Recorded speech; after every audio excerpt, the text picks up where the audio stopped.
You hear me in Payson all right? Yes, I can. All right. And we're good on YouTube, Joseph?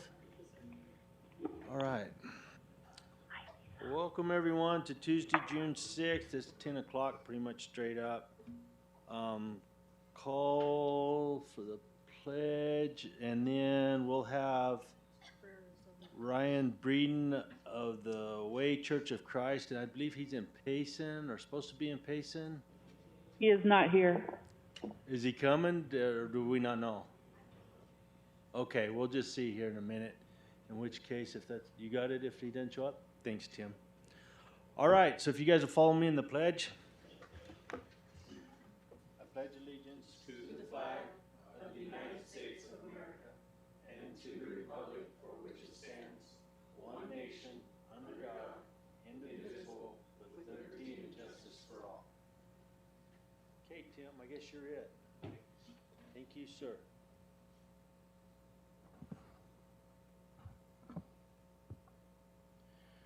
Our kind, gracious Heavenly Father, thank Thee for Thy many, many blessings.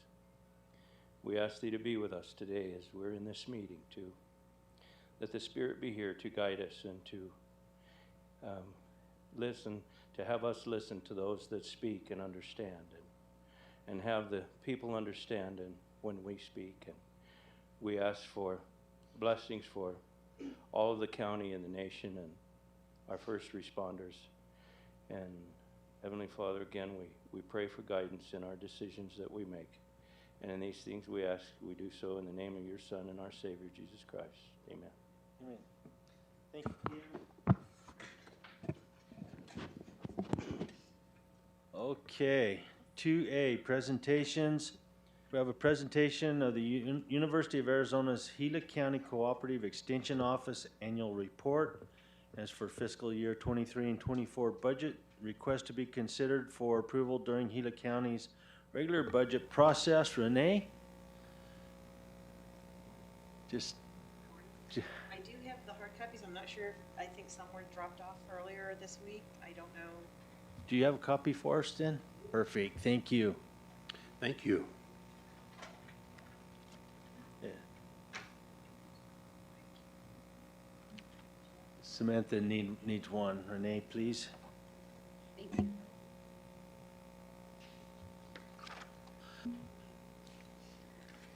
Well, good morning. Thank you for allowing me this opportunity to come and speak with you. I first want to thank the Board of Supervisors and our county support system that really provides the space and the opportunity for Extension to do its work. We've been able to really reach out into the community, find out what the community needs are, and dive into trying to address and help support our constituents with some of the needs and the wants in the community. So the annual report's a pretty extensive report, so I don't want to go through all of that. I kind of want to do a quick summary if that's okay. And so with that being said, the University of Arizona started with a needs assessment this past year in 2022, and based on some of the information that we found on our needs assessment, which is page 3 in the annual report, our different pillars that we provide services with, we're all addressed and touched on that. We have our 4-H program, our program that serves our 5 to 18-year-olds, our Ag and Natural Resources program, which addresses range monitoring, forest health, master garden program, our Family Consumer Health Sciences, which is targeted on family support, and our birth to 5-year-old population. So with that being said, if you look at page 3, those were the top 5 or 6. All of them were blended. All those pillars and disciplines were requested for support and in the community, and so we want to continually address the needs and meet the needs of our constituents. And so with that being said, I'm here to kind of summarize and also ask to support the $70,000 that is supported in the previous year, and continue with the financial support as well from from you all. So in 4-H this year, we had over 200 youth participate as club members, but we were also able to reach at 1,400 youth in a minimum of 6 hours of lessons, but most of them participated in many, many more hours of lessons this year, all over the county. I'm sorry, that would be the next slide. Sorry, I should have said something. Oh. Yeah, that helps, huh? So we were able to reach over 1,400 youth who participated in the minimum of 6 hours of learning curriculum, and we've made partnerships and have expanded in the physical space, which is our biggest challenge. So we were able to work with the school districts, with churches, with the Chamber of Commerce, with our library systems. Residents who are certified leaders who have been vetted in our program have opened up their house so that we can reach as many youth as possible and offer programming. The Center of Arts and many other businesses and organizations have opened their doors to allow us to come in and work with the 5 to 18-year-old population. We have lots of agriculture programs, the raising livestock, small stock, and so forth, but we also are offering opportunities with robotics and our mobile makerspace, and which is getting into the technology and building some of the workforce development skills that some of our kids might need as they move into the future career paths. So at Ag Days this year, we were able to reach over 400 youth who participated in approximately 8 hours in the classroom lessons, and then a day at the ranch for their field trip to learn about what life is like in agriculture on a working ranch in Tonto Basin. And so our club programs have expanded in, we've brought back our shooting sports, our archery programs. We have a dog program, STEM programs, like I said earlier. And we are trying to reach as many youth as we can to offer those opportunities to have an adult mentor in their lives, building peer relationships, and engaging our youth in community service, because that's one of the requirements in 4-H, is that our youth become involved by giving back to the community as well. Our other pillar in extension is our natural resources, ag and natural resources. And so we have Chris Jones, who is out doing many, many workshops, and just a couple of the things that he's doing right now is the biochar program, educating our community on how that can benefit our forest, and as well as the invasive stink net, which is now reaching the Gila County area and spreading. And so we've had community members as well as 4-H members go out on a couple different events to start preventing that spread. Ashley Hall, our range monitoring agent, has been phenomenal with reaching out, and has reached out to 466 monitoring sites. In 2022, she monitored 105 key areas, and has expanded the program. She also has been working on a research program with reseeding the burn scars and the flood area and the areas that have been devastating to some of our communities because of the burn scars and it turning into the floods during the monsoon areas, which has been devastating. So she's worked with community members as well as our 4-H program as well to create those, to make the seed balls, to get the seed balls out and to spread them. And so now we're going to be able to get some of the research information back very shortly. Our Family Consumer Health Science program has reached thousands, but hundreds, and this is not only in Gila County and the San Carlos area, but they've been able to provide financial literacy programs, our early hearing, vision, and developmental and dental screenings, nutrition and obesity and physical activity programs, and our early reading programs as well are provided through our Family Consumer Health Sciences. Our overall our overall budget has been increased substantially due to some grant writing, successful grant writing, which has increased our capacity of our team. We were up to 22 employees at one point this time throughout the year, so that we can reach some are part-time, some are full-time staff, but we are reaching capacity or at capacity because of the successful grant writing, because of the good work that we're doing, and I just wanted to end with, the pie chart shows how much we've been able to bring in, how much financially in order to support the program. And so my request is if we can sustain that programming, we would really want to do that, and your support would be greatly appreciated as well. So, thank you.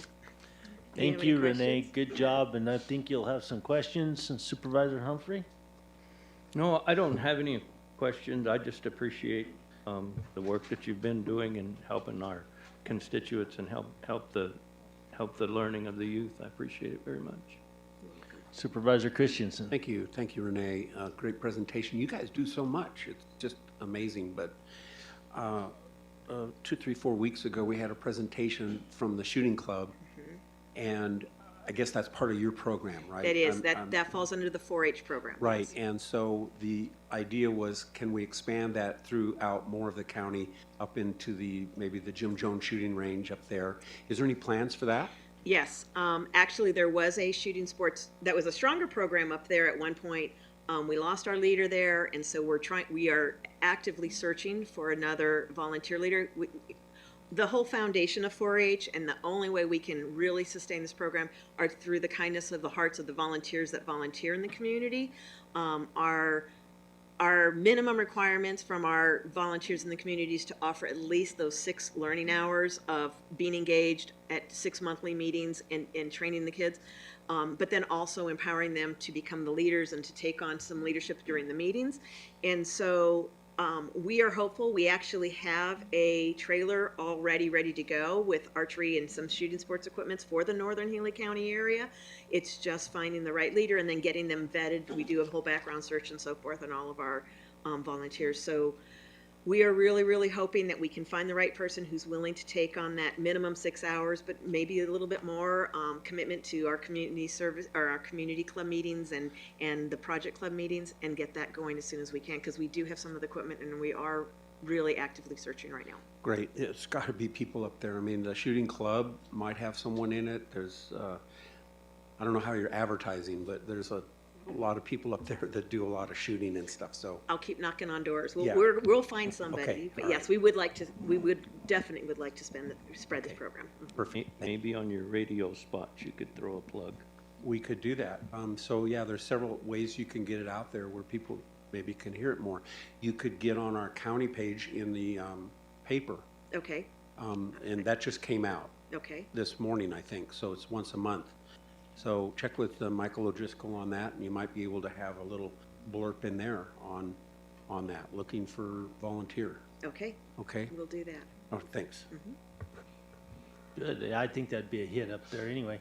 But yeah, you guys are doing an awesome job, Renee. We really appreciate it. And speaking for myself, I'm a real strong supporter of 4-H. So We appreciate Anyway. that, definitely. and as far as money goes, that'll come up in a different meeting. But yeah, Okay. thank you for your Well, presentation. Thank you for your time. You bet. Yeah. Thank you. Okay, 2B, presentation of January 1st, 23 Gila County financial data as it compares to the fiscal year 23 Gila County budget and fiscal years 22, 21, and 20 year-to-date performance. Maren, good morning. Good morning, Mr. Chair. Good morning, member supervisors. We are running behind on reporting these to you. I apologize. We had some out-of-town travel and other things that kept us from being here on timely or more timely. So we're here today with our January update, which would have put us 7 months through the fiscal year. I love when I stand here and find typos as I'm talking. That's always great, right?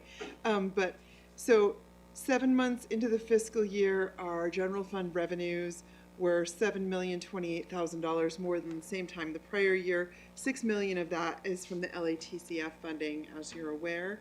The other increases are attributable to excise tax, which is our sales tax, non-business licenses and permits, state grants, and state shared. That's the other part of sales tax. Our general fund expenditures and encumbrances at the end of January were 58% of the budget, which is exactly where you would want it to be. They were, however, $6.5 million higher than the prior year, and that was primarily due to encumbrances. So when you encumber something, you encumber the whole expense at once, and then as the services are rendered and the invoices are paid, the expense spreads out throughout the year. The majority of that, $2.5 million of the $2.5 million of the $6.5 million difference year to year was for salaries and employee-related expenses.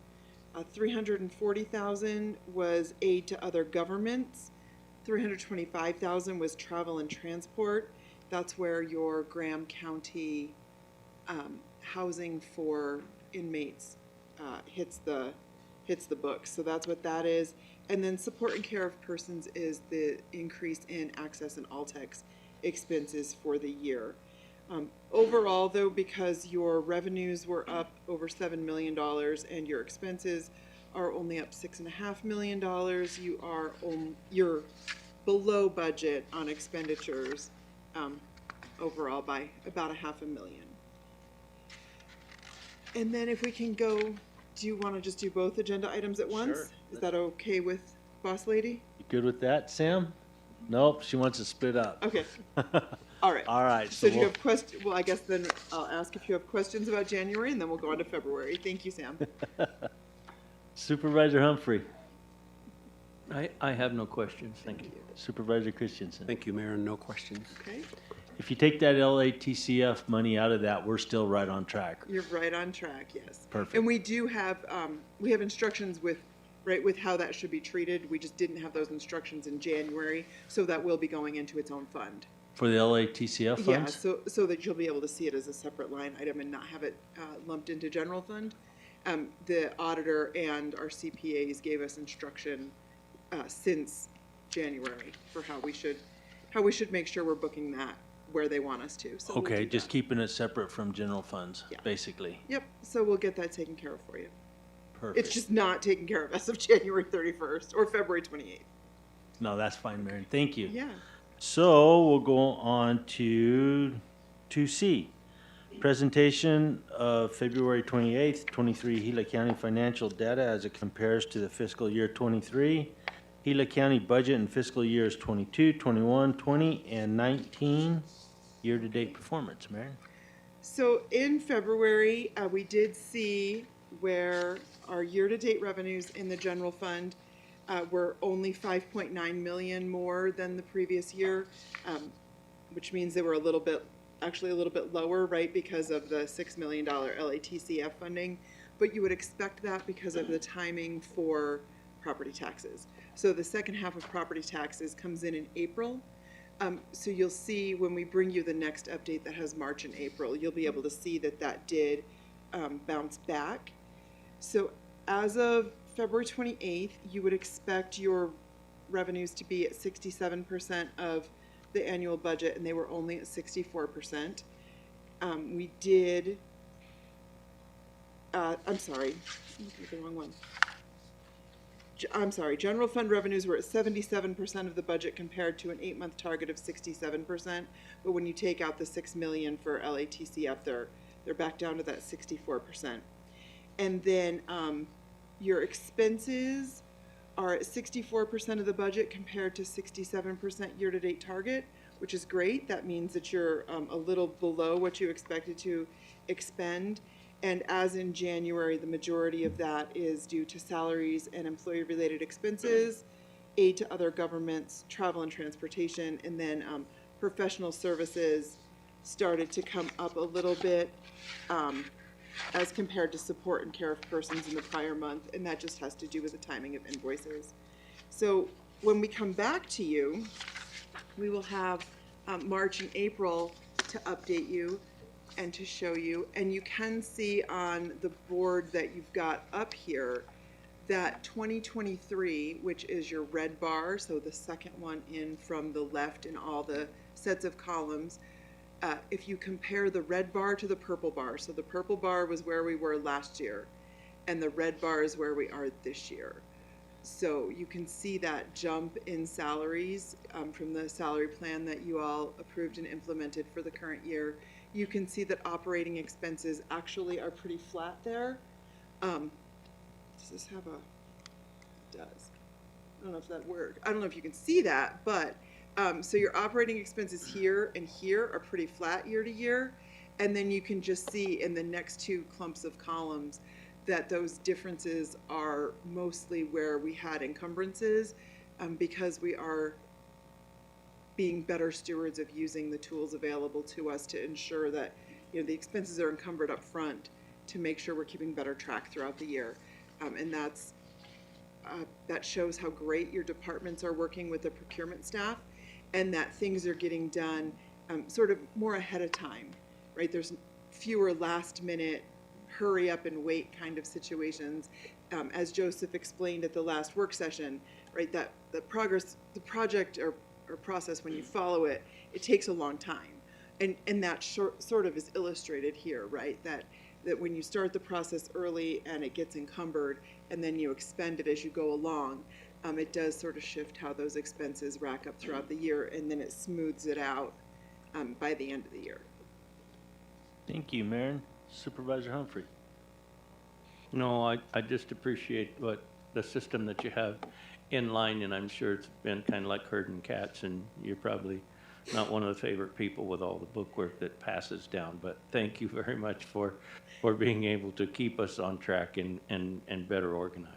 It's a privilege to be the least favorite person. It takes the pressure off Michael. Supervisor Christensen. Thank you, Chairman. Thank you, Marin. You guys do a great job. So you said an acronym many times, and remind me, LATCF. Local Area Tribal Consistency Fund. It was, so 2 or 3 years ago, the PILT money, the federal payments in lieu of taxes, were supposed to increase to public land counties. And after Congress passed that, they then repealed it. And this is their solution or substitute for that. So the solution is $6 million this year and $6 million next year. Okay. And those are to ensure that communities like ours that have a vast amount of public lands have some consistency in funding and funds availability. So our PILT money is just the normal amount, about $3.5 million. And this LATCF funding is in addition to that. Okay, I remember now. Thank you. Yes. Thank you for asking. I'm sorry that wasn't explained. It's a long acronym. Huh? Yeah. Spells lattice. Yeah. Yes. And they come up with the worst ways to pronounce things. They do. The other one is slurf, and we're just like, Marin, thank you for all this, and I guess we'll finish out this year on track, right? Looks like it. Thank you. All right. Thank you, Marin. Appreciate it. Look forward to the next go-round. Okay, on to 3, public hearings. 3A, information, discussion, action to consider 2 liquor license applications, county number LL-23-09 and LL-23-10, submitted by, Sam? Nagra. Yep, that's it. For the transfer of a Series 9 liquor store license and a Series 12 restaurant license with interim permits to operate at the Tonto Basin Marketplace, mile marker 260, Highway 188, located in Tonto Basin, and issue a recommendation to the Arizona Department of Liquor Licenses and Control whether the liquor license should be granted. Sam, all yours. Thank you, and good morning, Chairman Klein and board members. As stated, this is for the transfer of 2 liquor licenses with interim permits to operate. The first license is a Series 9 liquor store license, and the second license is a Series 12 restaurant liquor license at the Tonto Basin Marketplace, located in Tonto Basin. The county does have an internal review process whereby the treasurer reviews the application and ensures the applicant is current on property tax payments for all properties owned within Gila County. the Health Department, and Building Permitting Department both review the application. To date, there have been no issues reported for the Tonto Basin Marketplace. The Clerk of the Board's office recommends to proceed with the public hearing, and I can take any questions. Thank you, Sam. Supervisor Humphrey? Mr. Chair, I have no questions. Supervisor Christensen? Thank you, no questions. And neither do I, so I'll open it for a public hearing. And Lisa, is there anyone in Payson? No, sir. And I guess no one on YouTube? And no one here, so I'll close the public meeting and ask for a motion. Mr. Chairman, I'll move to recommend that the Arizona Department of Liquor Licenses and Control approve the liquor license application submitted by Armajet Nadra for the Tonto Basin Marketplace. Mr. Chair, I'll second that. Having a motion and a second, all in favor, do so by saying aye. Aye. Aye. Aye, motion carries. Thank you, Sam. Number 4, regular agenda items. 4A, information, discussion, action to approve an intergovernmental agreement between Gila County for and on behalf of the Gila County Sheriff's Office and the Tonto Apache Tribe by and through the Tonto Apache Police Department for law enforcement assistance and mutual aid for a period of 3 years from the date of signing. And we have Josh Beck or Tim Scott, or both of you, however it works. Morning, Tim. Good morning, Mr. Chair, members of the board. This intergovernmental agreement is a renewal of the last one we have. This is going to allow us the ability to assist the Tonto Apache Police and the Tonto Apache Tribe with law enforcement services. I don't know if Josh is there, but also helps in regards to any kind of emergencies they have and the ability for emergency management to render assistance and support if so requested by the tribe and the tribal chairman or the chief of police with the Tonto Apache Tribe. Okay, thank you, Tim. Josh, did you want to add anything to that?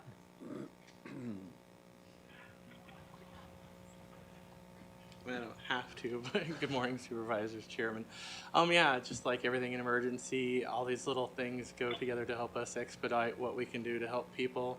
And when we're working with Marin to make sure that we can fund the things that we do when we do assist other jurisdictions. So, all these MOUs and things that we can get in place help us and help the people that we have the understanding with. So, yeah, it's good. Thank you, Josh. Supervisor Humphrey, you have any questions for either one of these two? No, have no questions. Supervisor Christensen. Thank you, no. Good job, guys. And so this is just the same agreement that we had before with them, Tim, basically? Yes, sir. It allows us the ability to go out and assist them when they need assistance. Sure. And for us to conduct investigations if need be with the tribe or whatever we have. And all the certified officers in the sheriff's office will be commissioned through the Tonto Apache Tribe and Tonto Apache Police. All right. Thank you, Tim. And thank you, Josh. With that, I'd entertain a motion. Mr. Chair, I move to approve an intergovernmental agreement with the Tonto Apache Tribe for law enforcement assistance and as presented. I will second. Having a motion and a second, all in favor do so by saying aye. Aye. Aye. Aye. Motion carries. Thank you, Tim. On to 4B, information, discussion, action to adopt resolution number 23-06-02, authorizing Gila County to act as the fiscal agent for the Gila County Sheriff's Office and accept funding in the amount of $23,093.07 from the Tonto Apache Tribe that will be utilized to enhance the Sheriff's Office. Sarah, good morning. Good morning, Chairman, members of the board. Just here again, if you'll recall last year, the Tonto Apache Tribe also gave us 12D funding. We were notified on March 13th that they would like to give the Sheriff's Office another $23,093.07. So with that, I'll take any questions. All right, Sarah. Supervisor Humphrey? I have no questions. Supervisor Christensen? Thank you, Sarah. No questions. Thanks, Sarah. I think we're good. And with that, I'd entertain a motion. Mr. Chair, I move to adopt resolution number 23-06-02. Mr. Chair, I'll second that. Having a motion and a second, all in favor, do so by saying aye. Aye. Aye. Aye. Motion carries. On to C, information, discussion, action to approve a collection agreement between the Arizona Game and Fish Department and the Gila County Sheriff's Office in the amount of $92,000 for the purchase of a 23 Ranger Bay patrol boat equipped with a Mercury 250 Pro associated police package and a trailer. And Sarah, I guess you're just gonna stand in for Dennis? Yeah, I'm here today. He's down at a Alright. conference in the valley. Good morning again. I'm just here before you. On October 18th of 2022, the Sheriff's Office submitted a letter to the Arizona Game and Fish requesting funding to replace our aging boats. We have 2 boats that are aging, both bought in the 2006. They're both Tritons. So we were notified that the Arizona Game and Fish would provide us $92,000 to replace one of those. With that, I'll take any questions. Thank you, Sarah. Supervisor Humphrey? Yeah, on the boat that's being replaced, will that be auctioned off? Yeah, more than likely. We need to nail down exactly what we want to do and basically how we want to do it. But absolutely, we'll be working with finance on all of the procurement regulations we have. No further questions, Mr. Chair. Okay, Supervisor Christensen. Thank you, Mr. Chairman. Thank you, Sarah. It doesn't look like you're getting any fishing tackle with this. No. No? Maybe some life jackets and throw ropes, but Okay. Thank you, Sarah. I have no questions. Sarah, I'm good. Thank you. So with that, I'd entertain a motion. Mr. Chair, I move to approve an Arizona Game and Fish Department collection agreement in the amount of $92,000 as presented. I will second. Having a motion and a second, all in favor do so by saying aye. Aye. Aye. Aye, motion carries. On to D, information discussion action. To approve amendment number 1 to service agreement number 03032023 with EarthQuest Plumbing and Pumping LLC, which increases the agreement amount by $52,757.44 for a new not to exceed agreement total of $215,315.44. And Alex? Thank you, Mr. Chairman. Thank you, Board. So this is a request to amend the amount that was already approved for the Pleasant Valley Veterans Retreat wastewater system in the amount of $52,757.44. I have it broken down into basically 4 sections of what happened. So first, the existing system was 30 years old, and when we started breaking ground, we discovered things that weren't on the plans.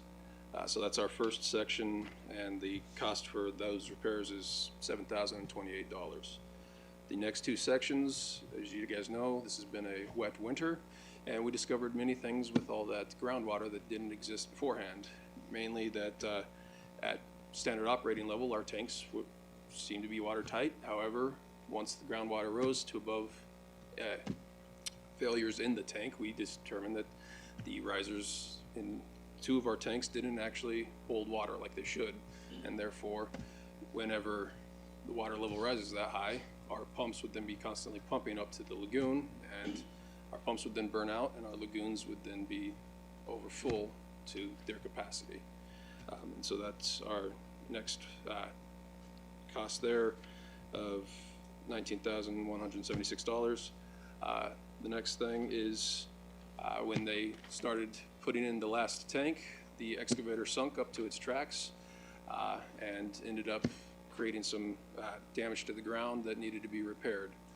Now, I've talked to 4 other contractors, and just because of the wet winter, 4 of the contractors with over 100 years of experience between all of them have come up with similar problems where either their equipment sank in the ground as they were doing their own projects, or their tanks ended up rising out of the ground due to the buoyancy of the tanks. So this is just an unfortunate fact that we came across, and that because of this wet winter, equipment ended up sinking into the ground, and that was unexpected. Our next cost is there was a misunderstanding between the function of the wastewater system and the function of the facility, and so we were asked to move the RV dump station away from the administration building, and this cost of $9,225 is associated with moving that wastewater dump station away from the admin building down so it's further away and out of sight, and there's costs associated with that move, as well as the plumbing in the new water line to wash down the RV dump station. And then our final amount there for $2,894.55. When we first fired up the pumps, we ended up springing a leak in the transport line, and that needed to be addressed. Thank you, Alex. You ready for questions? I'm ready for questions. Right on. Supervisor Humphrey. Yeah, I have no questions. I just, you know, it's just one of those things when things get abandoned and set for a long time, it creates issues as well. So, not only is it old, but it's also been abandoned for quite some time, which doesn't help things. But going forward, it's good to see these things getting taken care of, so that facility can be used as it's supposed to. No further questions. Supervisor Christensen. Thank you, Chairman. Thank you, Alex. So, do you think this will be everything you need then to make that system complete 100%? So yes, from all of this, we were able to get the effluent up into the lagoons from all 3 lift stations, which means it's functioning correctly. There is an issue with the flow coming into the lagoons for those size pumps. There should be a greater flow than we were seeing up there. And so Tim and I are still trying to diagnose why that is. But other than that, the system itself will work. Okay, thank you. Alex, thanks for what you're doing with that. I mean, it is tough. Tim's right. When a system like that, especially as intricate as that system is, and it's set for as long as it has, things do have a tendency to dry up and quit. So there was an issue on that.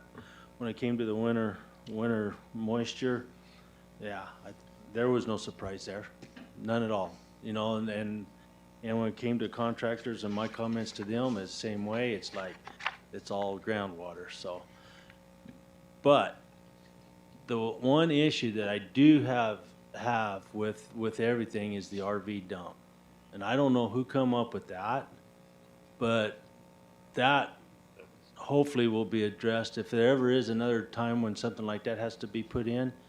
And what these guys don't understand is that particular RV tank was located right in front of the main office building. In a way such, we're gonna have to cut a little bit of pavement. We're gonna have to trench across pavement, and we're gonna put it right there. And the idea for this particular tank was so when RVs pulled in to stay at the site, they would flush their tanks out into this holding tank that didn't go anywhere. It would have to be pumped once it's filled up.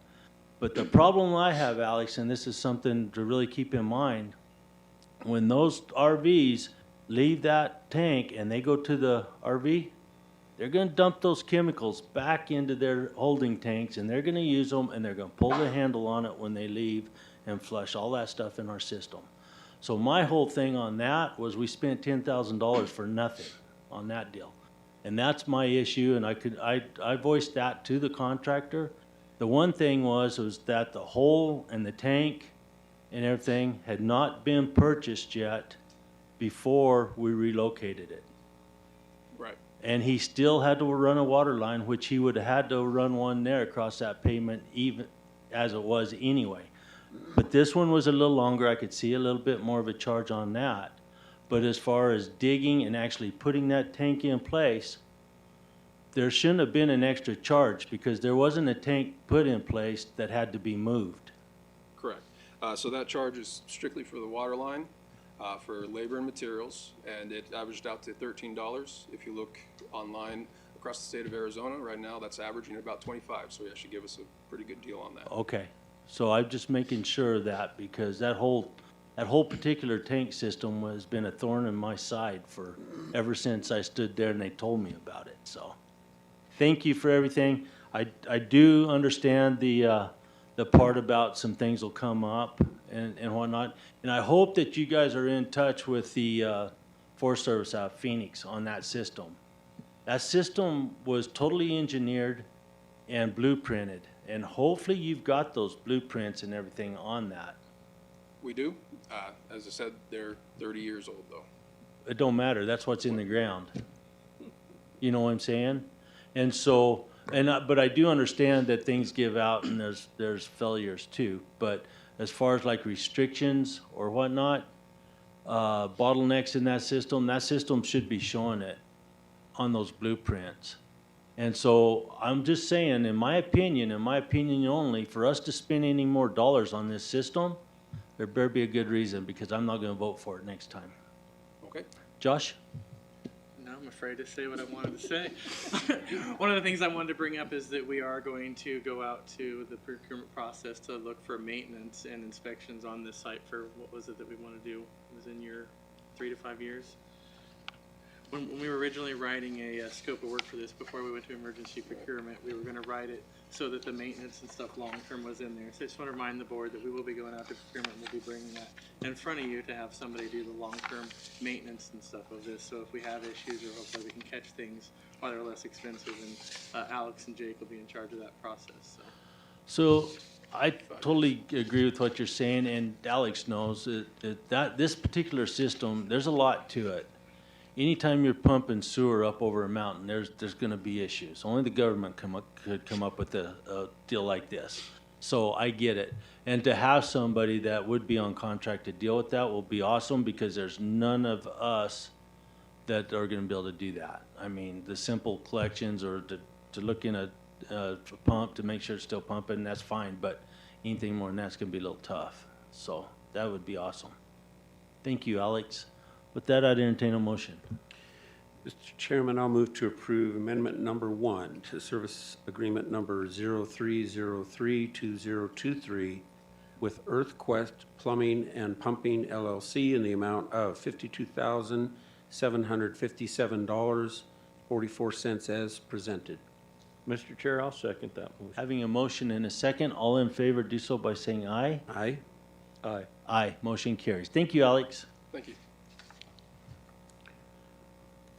Okay, E, information discussion action to approve amendment number 1 to service agreement number 012523 with Michelli Measurement Group Incorporated, which increases the agreement amount by $7,033.54 for a new not to exceed agreement total of $299,513.17, and extend the agreement term to June 15th. Homer, good morning, sir. Good morning, Chairman and board members.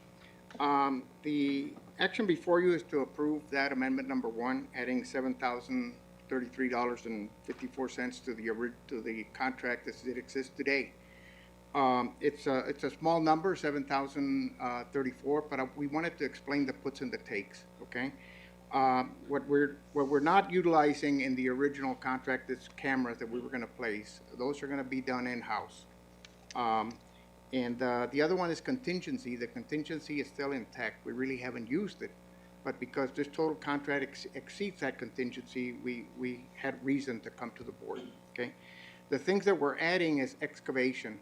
We needed excavation to put the scales. And we kind of anticipated that, and we had done a geotech report on the soil, anticipating that it was going to be inadequate, and in fact it was. And so additional material had to be imported in to be able to compact it to the degree that they wanted so that the scales are stable. The other one is a stem wall. That one we had not anticipated. We had planned on doing the stem wall foundation for the scale house, not the scales. This is an additional scope of work added to the contract. The contractor was there. We felt he would do it for a right price. We did not have the resources to do the work, and we elected to award that work to the contractor. And so those are the two things that are added. They exceed the contingency amount by $7,000. They exceed the contract amount by the $7,033, and therefore we're asking the board to approve this amendment. Any questions? Thank you, Homero. Supervisor Humphrey? No questions, other than I'm just glad this is moving forward as we can, and if the contractor's there, go ahead and do it, because we need to get our landfill back the way it needs to be. So I have no questions, Mr. Chair. Supervisor Christensen? Thank you, Chairman. Thank you, Homero. So we're out of contingency, and so if there's any additional changes or overruns, then you'll be before us again. are so far ahead on this project that we don't expect or Expect that, okay. or will accept any other additional costs. Okay, We're at that point where we're done with that project. thank you, Homero. Homero, thanks. I appreciate that. I just had one quick question on the scales and scale house. I see the scale house setting at the sign building or facilities. Is it ready to go to be set up there? Melanie, could you help me with that question? Melanie, thank you. Good morning, Mr. Chair and members of the board. To answer your question, yes, it's going in this week. It hasn't been drywalled, but it won't be drywalled till it's set on its foundation, but Sure. it's going in this week, Cool. to the best of my knowledge. That was easy. Yeah. Thank you so much for that. Thank you, Okay. Homero. With that, I'd entertain a motion.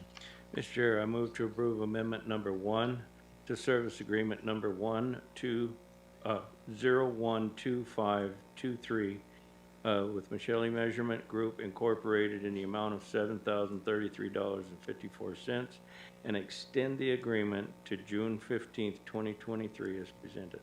I will second.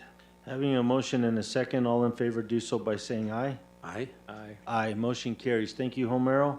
On to F, information discussion action to approve agreement number 05102023, an economic development grant with Tunnel Rim Search and Rescue Squad Incorporated in the amount of $39,182.37, which the Board of Supervisors has determined to be for the benefit of the public. And Supervisor Christensen, this is yours.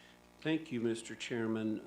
Tunnel Rim Search and Rescue is an outfit that works all around Gila County and works closely with the Sheriff's Department and is very outstanding in what they offer and are able to do. I would consider them not the best just in the state, but in the whole Southwest. And so a request for constituent funds of my own for several upgrades and projects consisting of a drone team that you have itemized in your packet, and also a rope team portion, and also a swift water team portion, as well as a canine area team portion, which totals to $39,182.30. And so, me personally, of course, I feel it definitely benefits the public in Gila County. They've also agreed to put signage on some of their equipment and their vehicles stating that they are supported by Gila County. Any questions? Thank you, Steve. Supervisor Humphrey. No questions. So they are a good unit, Yeah. and we do use them a lot. So really, since I'm spending your money today, I'm good. How's that? Very good, thanks. All right. That I entertain a motion. So I'll make the motion to approve agreement number 05102023 with Tunnel Rim Search and Rescue Squad Incorporated in the amount of $39,182.37. Well, being that your money, I'll second. Having a motion. Chairman. Determined, by the way, Yep. determined for the benefit of the public. There you go. Thank Good you. catch, Jessica. I knew she'd be. Okay, so having a motion and a second, all in favor, say aye. Aye. Aye, motion carries. All right, G, information, discussion, action to approve amendment number 3 to an intergovernmental agreement between Gila County and Pinal County, whereby Pinal County will continue providing medical examiner services for an additional year from July 1st, 23 through June 30th, 24. Maren? Good morning, Mr. Chair. Good morning, Supervisor Humphrey, Supervisor Christensen. So the Pinal County Medical Examiner has been serving in this capacity for a couple of years now. They have been able to really reduce our costs, and we look forward to continuing to work with them. And I know they just finished and had the ribbon cutting for their new facility, and Michael went and represented the county and saw how the new facility is laid out. I didn't know if you had anything to add about how great that was. Oh. Good morning, Chairman, members of the board. When I went to the ribbon cutting ceremony. The new facility in Pinal County is quite spectacular. It's a beautiful facility, and it's going to be able to handle the volume from Gila County very easily. So if you ever want to tour the facility, just let me know, and I'll talk to Dr. Hu and Supervisor Humphrey, you don't? Well, anyway, if the other two would like a tour, just let me know, and we'll go out there. All right. You ready for questions, Maren, or do we need to just go for a motion and get away from this one? You guys. Supervisor At least Humphrey. he offered a tour while you know, the living tour, Yeah. not the other tour. I don't want to visit it now or later. I'm good. Supervisor Christian. No, thank you, Marion.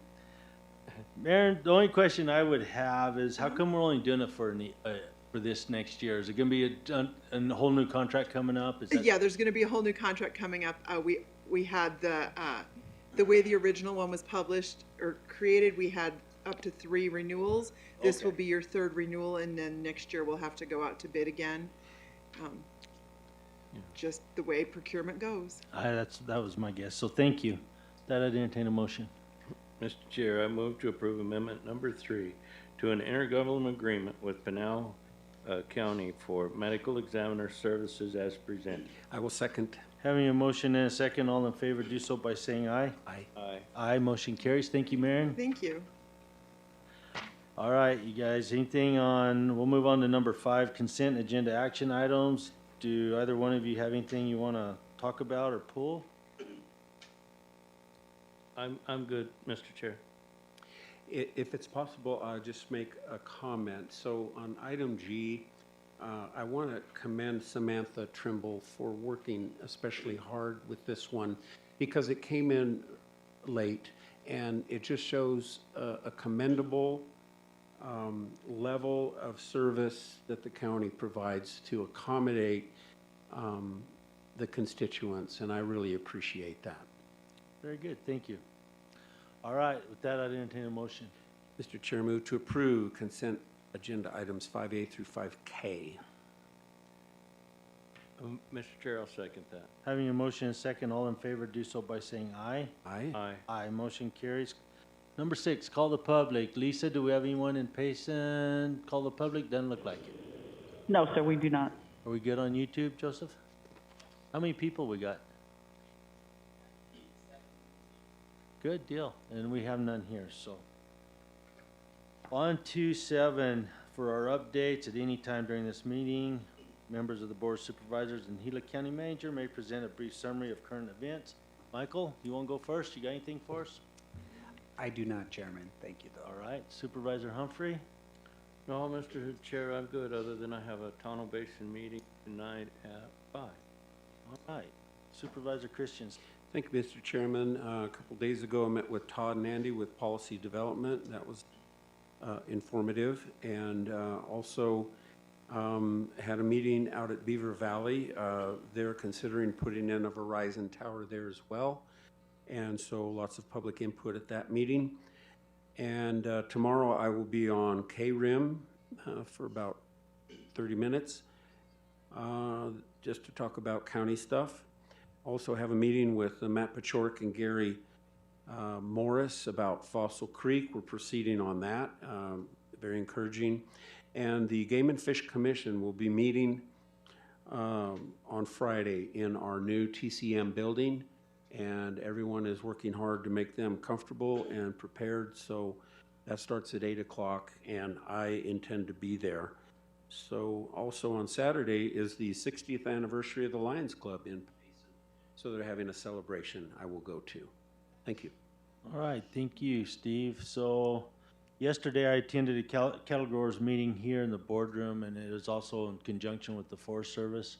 And it was over their next probably 5 to 10 year plan on how they're going to conduct burns and what they're going to do with that. And so there was really good conversation between the permittees and the Forest Service. It was good to see the amount of people that showed up, and the government's wanting to work with everybody to try and pull off some pretty cool projects. So that was good. To this Thursday, I'll be in Payson, Star Valley Road Yard. I have an NRCD meeting there. Steve, are you going to that one? No, I won't be there. Okay, so I won't post that. You're not gonna be there, are you, Tim? Nope. Okay, so we're good. And then this is just for information coming up. July 15th, we're gonna have a soft opening for the Pleasant Valley Veterans Retreat. And it looks to be middle of the day from about 11 o'clock to 2 o'clock. And it'll be right there at the site, of course. And invitations will be sent out to everybody, but we want to get that out there. Also, summer workers started this week, and we have 50 kids throughout the county. 50 plus, right on. That's about the most we've had then. Good. And the YCC crew started last week. The mentors had their orientation at NAU, and the crew came on board this week. One of the mentors was I guess a graduate from Globe High School last year, which is really cool. And it's a crew of 6 workers and 2 leaders. And just listening to the government yesterday, they're all pretty excited about that, having those kids. And it sounds like they have some really cool projects lined up with them. So, did that spark anything for either of you? We good? No, just a question. Does that include the kids with the Globe Ranger Forest Service deal? The 50 plus? Pardon me? I think the 50 plus YCC crew is in addition. is in addition to this, Yeah. but it's kind of the same program. Well, the one is just with the Forest Service only. Right. Okay. And Mr. Chairman, you might want to recognize that we do have one of the summer workers with us here today. And we do. Kaylee. Haley, do you want to give a speech? No? No speeches today? I don't blame you. Welcome aboard. Hopefully you enjoy your summer. Yep. Okay, go ahead and we're going to move right on into number 8, work session items. And the first one's going to be 8A, information discussion regarding funding and implementation of the Gila Proud project, and Amy's going to tell us all about it.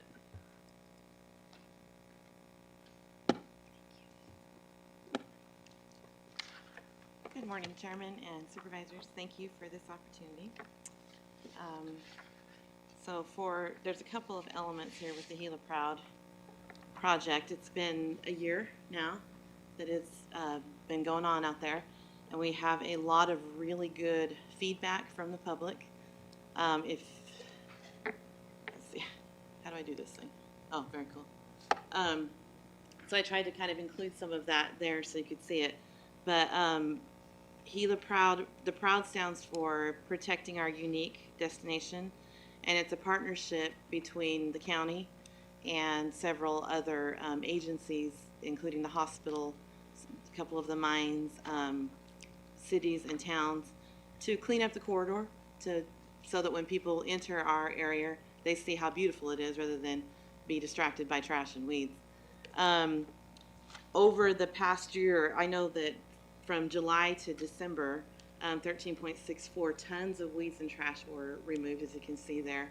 And every time there was something like a big cleanup, we would get feedback from Bullion Plaza or, several the Historical Society, people who were kind of keeping track of what was happening out there. And so we're really pleased with that, because if they're noticing, that means that you kind of want people to not notice in a way, for it to just normally be clean, and that's what the expectation is. And so I feel like the project has really accomplished that this year, and I'm pretty proud of it. I didn't go out there and pick up trash myself, but the people who are doing it have done an excellent job. It's Allegiance Builders that was contracted through the county, and they're up for a renewal, or if the board decides we can go a different direction. And I think that's why we're here today. So besides the good things that happened, Lyle Wyatt is over Allegiance Builders, and he gave me a billing breakdown, which I believe you have in front of you. And so 45 to 50% of the $11,041 per month is payroll, and he breaks it down. There are two men who work out there 8 hours per week, unless there's additional things that they have to clean up. and they have at times gone over because of a lot of debris, or there was some construction at one point that they were really cleaning up. And 10% is fuel, 10% is administrative costs, 10 to 15% is the consumables, and there's a 20% profit. But he let me know, and I'm sad he couldn't be here today because I think he had some good things to say, but that they'll reach about possibly 16% profit this year, their first year doing it. There have been no injuries, no ADOT concerns, and there have been no pedestrian or motorist concern. They just had one chipped windshield from a piece of equipment.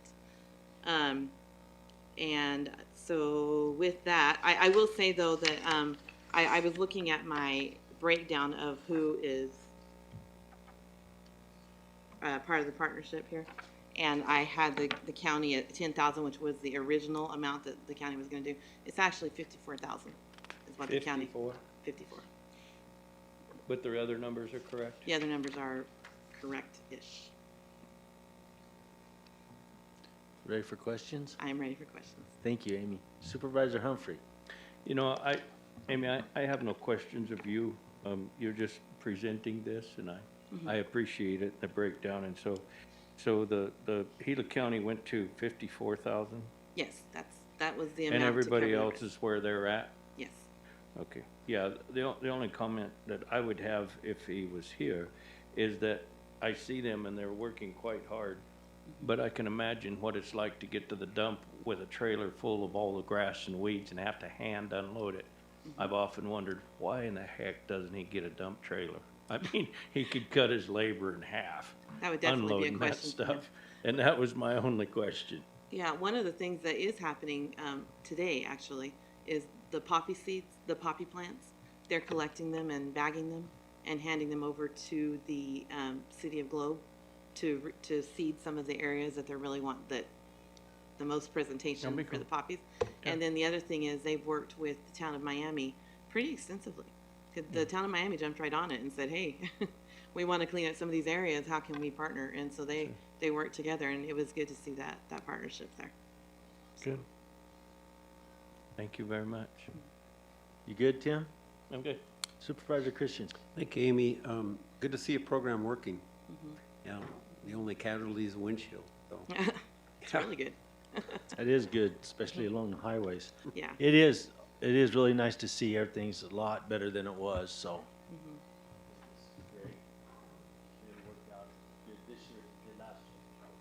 Is there any? There you go. Are there any instructions? Can I go out for partnership again, or should I wait? I mean, can you answer that right now? I'm not sure. I don't know that we can. I don't think we can really take an action, but you can get a gist of what we're thinking, I guess. Right, Michael? I should be asking Jessica. But. Chairman, yes, that's correct. You cannot take an action. You can advise where it's possibly headed, but no action could be taken on a work session. So to start that part of the discussion, I would just ask you, the partners that are in there now, they're wanting to stay, right? That is my understanding, but I would really need to reach out and confirm that. Mm-hmm. Have we heard of anyone else wanting to get on board with this and think about partnering or want to be a part of it? Tim? I have not heard of anybody that wants to join in on the funding. I have a thought. I would like to do some publicity on this, get it out there, and potentially expand it for beautification. But I know that's another conversation for another day. But that to me, that's the natural step beyond just keeping it clean. So when I'm just asking you your thoughts, but because obviously you've been thinking about this too. So what would you think of? What would your idea of an expansion be? I guess. I've looked at some beautification projects from other municipalities, and one of the things that they focus on are the areas that people see the most. And so to me, some of the work that the City of Globe has done, like with the railroad right there, that area, some beautification, some drought type plants that you can put out that would just not distract, but you know, there's that little area. There's the wall over here with the stairs. I don't know what to call anything right now, especially when I'm standing up in front of you guys.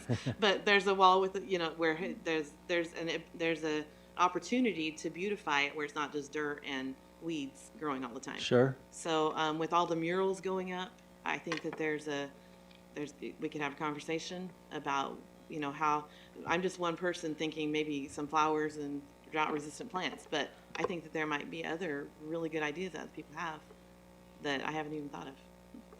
So maybe, you know, some partnerships with the iArt Globe and the cleanup. So maybe in the future, we could pull the partners that we do have together for another work session just to discuss something like that. Okay. Because maybe they're thinking the same thing. You know, obviously it would take more money, you know, would be putting more money into the pot, I'm sure, for any kind of expansion, but by then maybe there's more partners too, so, you know. Okay. What do you think, Tim? Oh, I think it's all good ideas, but like you say, you need people. You need either volunteers or you need funding to pay people, and any more funding for paying people is difficult as well because you can't find the people to pay if you have the money. Right. But yeah, it all makes a difference. And right down there where the trestle goes over the road, I have a building there that I let the mayor paint, you know, the globe symbol on the side of my building just to help add. So I'm a big supporter of making it look better and things, but we also have to watch our funding because things are going to get tighter as we go forward. So I'm all for partners and doing what we can with what we have. That's why I think with their volunteer base, the iArt Globe and the other, whatever that cleanup crew is there, they already have a really strong, enthusiastic base. So to partner with somebody like that makes sense to me if, you know, if it can go that way. Sure. So I think it's a good thing. The only thing I would like to say is that I do support what you've done and would like to think I could continue to do that even if you expand. So if that helps you to understand my ideas. Yes, okay. Thank you very much. So maybe in the not too far off future, we can, Michael, hold another work session and some more partners that can come in. We could all discuss it. Absolutely, sir. I'll work with Amy and Marin and pick another date for a work session probably in July or August. Okay. The slots are filling up, and then we'll come back in front of the board and do more of an in-depth work session on this whole program. Amy, thank you for everything you've done with this. It has made a big difference. It really has. Thank you. I appreciate it. Okay, on to B, information discussion regarding the ongoing, planned, and future Public Works Department's revenues, expenditures, and projects. This is going to be a good one, Homero. Thank you. Thank you. This is the first of 3 work sessions, and I'd like to start with slide number 12, if you would. I'd like to start at the end of the presentation and to give you a flavor of why the slides that lead to it. So this is a 5-year plan. It's a 5-year plan that looks forward in time, and it says something is going to happen to salaries. They're going to increase. Our revenues are going to stay flat, basically. That the reductions in HERF would be offset by the increases in excise tax. Operating supplies grows over time. The transportation capital, the monies that we spend on capital transportation projects should be what we can afford to spend, and to spend it wisely. There's an equipment line, and we'll look at the years past to how little we've purchased on equipment, but there's you'll see a slide on equipment and how old some of our equipment is. That we should set aside some money for reserve and local share. In other words, if we come across another big project, be it the 512, be it a control road, some paving project, Russell Road, something that comes up that says we have federal monies, that we're able to pitch in a local share or pitch in some amount that puts us at the top of the heap of those people that are competing for that grant. So that we would set some money aside and say we keep it there to the side. That's a reserve for local share and for anything that may happen with our funding sources, and that the rest of the money that, because we're going to start off year 24, 23, 24 with $15 million of monies in the bank, of HERF monies in HERF, excise tax, and VLT monies in the bank. And we shouldn't have that money in the bank. We should be spending that as wisely as we can, and not all in 1 year, but over the next 4 or 5 years, we should be spending that money down. And that's the purpose of making this presentation to you, is to share thoughts with you and to get your input. So let's go back to the beginning. And slide number 2, please, that one right there. So this is probably I've recycled this slide, and it shows our revenues over an 18-year period. And last time I think I told you it's flat or less or even slightly decreasing, whereas the HERF miles have gone up and inflation has gone up. And so we're dealing with that, and that's a fact that we have to accept. We either change the HERF formulas, the state legislature does something with doing something with HERF, but other than that, just papers. Sorry. Yachting? Okay. Oh, okay. Other than that, we need to take that into account in our planning. So next slide, please. So that was 18 years. How about this year? How are we doing this year as opposed to last year? And into the April timeframe, 10 out of 12 months, we're going to be slightly lower than last year. Last year we were 8,561,000. This year we're going to be 8,525,000 if the trend continues. And you can see that excise tax goes up 10%, HERF goes down 2%, and vehicle license tax goes down 10%. And again, those are things that we need to know as we plan ahead. So let's look at our expenditures the last 5 years. You can, next slide, please. So if you look at this slide, you see revenues at the top line, and across fiscal year 2020, 21, 22, and 23. And you see that it's increased over fiscal year 2020, but it's decreased over fiscal year 2022. At the very last column, I have a model year. The model year assumes that you have $8.5 million of revenues to take care of our roads, and what would you do with that money? How would you distribute that money then if that's what you had? So you can see that salaries are in about $3.5 million range. That's a little bit misleading because when we have 9 vacancies at the Star Valley Road Yard, we're not paying those salaries. And my goal is to fill up the vacancies as much as we can, so 3.5 is understated. And you can see on the model year that it's 3.8. Maybe it should be 4 million. But bottom line is our salaries, our wages and salaries have been understated in the last 4 or 5 years. Okay. Operating supplies, they're about almost $2 million this year, and I say maybe it ought to be $2 million in a model year. If we're just saying what's a typical year. Capital transportation. Capital transportation should be like what's left over, and it's a bad thing to say, but what's left over when you pay for our people, when you pay for the supplies that we need, and we pay for our equipment. And so what I did is I took $8.5 million, subtracted 3.8 from it, $2 million. I subtracted equipment, $750,000, and what was left was $1.9 million that we can spend on capital projects. And the reason that I put down $750,000 for equipment is you'll see that we have some very old equipment. Like we had some vehicles a few years ago. We have very old equipment. And in years past, we didn't buy equipment. Even though we had money in the bank, we didn't buy equipment. And so we have equipment that's over 30 years old. And you can have, like we do today, we have equipment because even though it's old, some of it's sitting idle because we don't have the full amount of operators that we'd like to have. But you gotta have operators, and you have to have equipment. And you can't have one or the other. You gotta have both. Okay.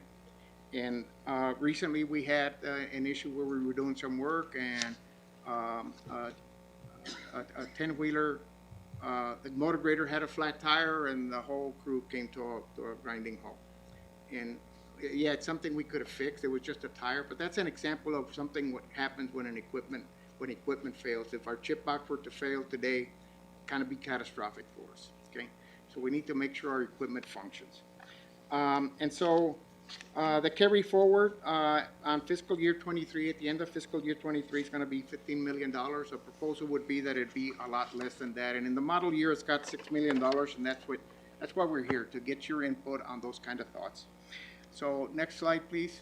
And if you have questions on any one slide, please stop me. So I wanted the team to help us understand what's the cost of these things that we do. And so we have some experience with crack seal and with chip seal.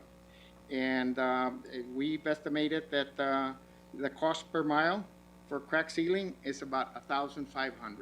When you stop and think about it, if you want to stop that's for material only. That's 51 boxes of material that was used up in Strawberry Pine recently to do a couple of miles. They were doing a couple of miles of crack seal, and I had them keep track of how much material they were using. And even if you double or triple that, okay, it's still a very low number to take care of the most important function that we need to take care of for paved roads, and that's to keep water out of them. And from a cost standpoint, there's no reason for us not to be doing a lot of crack sealing, other than labor. Okay, it's our human resource. So, Homero, when I know what you mean by crack sealing, and we have the equipment for that, but does that also take in consideration just a slurry? No, it's just filling in the crack. Okay. Cleaning out the crack and then filling it in. Okay. And then typically, if you read a textbook, it says every 3 years. On this slide, I had 3 to 5 years, and I used 5 years as the model. And it says we should do 36 miles of crack seal a year, given that we have almost 200 miles of paved roads, okay? And do we do 36 miles? No. The mileage that we do is because we're gonna do a chip seal, we go and first crack seal it, and we should do that. We should not do a chip seal without first crack sealing, okay? So the chip sealing has been forcing us to do crack sealing, okay? But it ought to be more than that. We ought to be crack sealing a lot more. It's a very inexpensive solution to lengthening the life of our paved roads. So like you said, we're down on operators now, and have been for quite a while, and may be for a while. So, like on your crack sealing, since we can't get around to hitting all these projects and getting ahead of the power curve, are you kind of thinking about maybe taking and contracting some of that? I think when by the time I get done with this presentation, I think that becomes almost a thing that we need to be proactive on, yes, on certain things, okay? And that is labor intensive. It's being outside, walking around with a vacuum hose and blowing out, with a pressure hose, blowing out the cracks, being out in the sun all day long, handling the hose for the crack seal, feeding the machine. It's a little different than I think what our team is accustomed to, and that's because they drive the 10-wheelers and the motor graders. I mean, you know that they have to be doing that kind of work, but it's something I think we need that we should be considering that. Okay. Not everybody can be operators, Homero. We need some laborers. We have some. We have folks that'll do anything and everything. I know we do. Okay, so crack sealing is the same thing. I have $75,000 a mile, but actually the cost for chip sealing, I'm sorry, I'm talking about chip sealing now. You should do that, the textbook says every 7 years. I put down 10 years as well. And I based the model on 10 years. It's really, you do the chip sealing when it's needed. You should be inspecting that paved road. You should be saying we should be chip sealing these roads. Okay, so this is a big interest for me. So right there you have chip seal at 75,000 a mile, but then on a double chip you're showing 250. Why isn't that 150,000?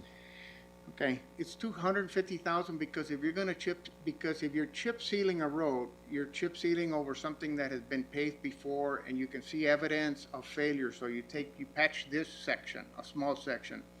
But if you're going to be doing a double chip seal, you ought to be spending money on subgrade as well, and that includes a subgrade. Okay, so if your subgrade is already there and in place, or just needs a little bit whatever, that figure will be adjusted. Correct. It'll be the 150,000 And we're gonna be doing some, chip sealing some roads in Young that appear to be in perfect shape and ready to be chip sealed without the subgrade. And it wouldn't be $250,000 a mile, okay? It'd be something less.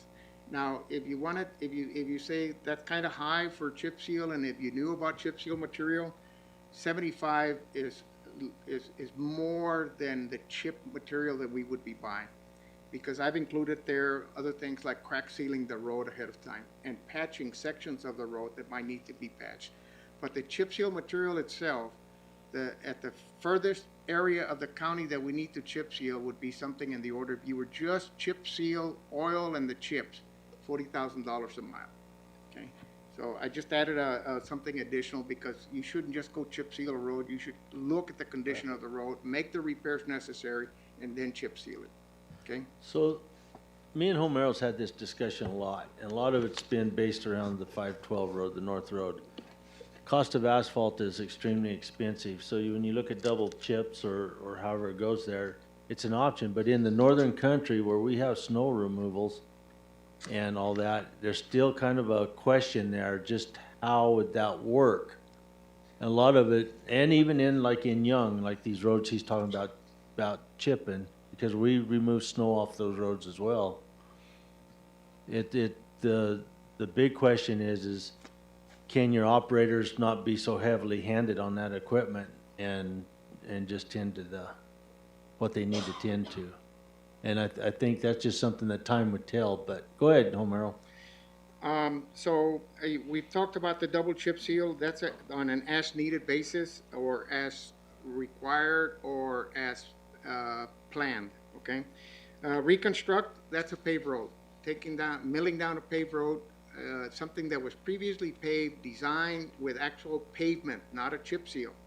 Something that has been paved that we want to replace the pavement. Right now, we're looking at about $1 million a mile. And we're going to learn a lot from some of the work that we're doing up in Control Road soon as to whether that $1 million is correct or not. We just don't have enough data. Every time we turn around, folks are quoting us $1 million a mile. So I've got $1 million a mile here. We don't have a one particular mile of paved road that we plan on doing in the near future. The roads that we're planning on doing in the near future are double chip seal, with the exception of Stagecoach Road, that will be paved. That's a short section that needs to be laid down perfectly to allow for water to flow with a 1% grade over a long period or a long length. We're going to be paving that, but that's not a good indication of a paved road because it's got a concrete center section and two paved sections on the side. So we will learn more about paving with some of the work that we're doing up on the Control Road and the cost for that. And then we need to start thinking about what do we do with that? If it's something that expensive, where do we start and what do we do? So as you know, we've asked for $3 million to pave a section of the Young Road from the federal government, and we're waiting to see if that's going to materialize or not, and that would be another place where we could learn about the actual cost of paving today. Regraveling. Regraveling is based on a cost that I received from one of the snowflake from Hatch Construction.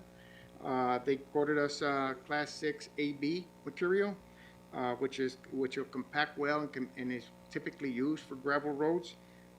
They would haul it down, they would deliver it, we would place it. This cost is based on someone hauling material to us and we placing it, and it's $81,000 a mile for 5 inches of material. And I just wanted to kind of like show an example of the different costs that we have. It's the purpose of this. It was an informal bid. It's not an official number that they gave me, but it's an estimate to try to get a better appreciation for what would it take for us to do like the 512 road is, for instance, and give it a new gravel surface, which it badly needs. So on that 81,000 a mile though, you're saying they would provide the material? They would provide and haul the material. So what about just hauling costs? Do you have any idea on that? Because like on the 512 road, we have a pile of material already.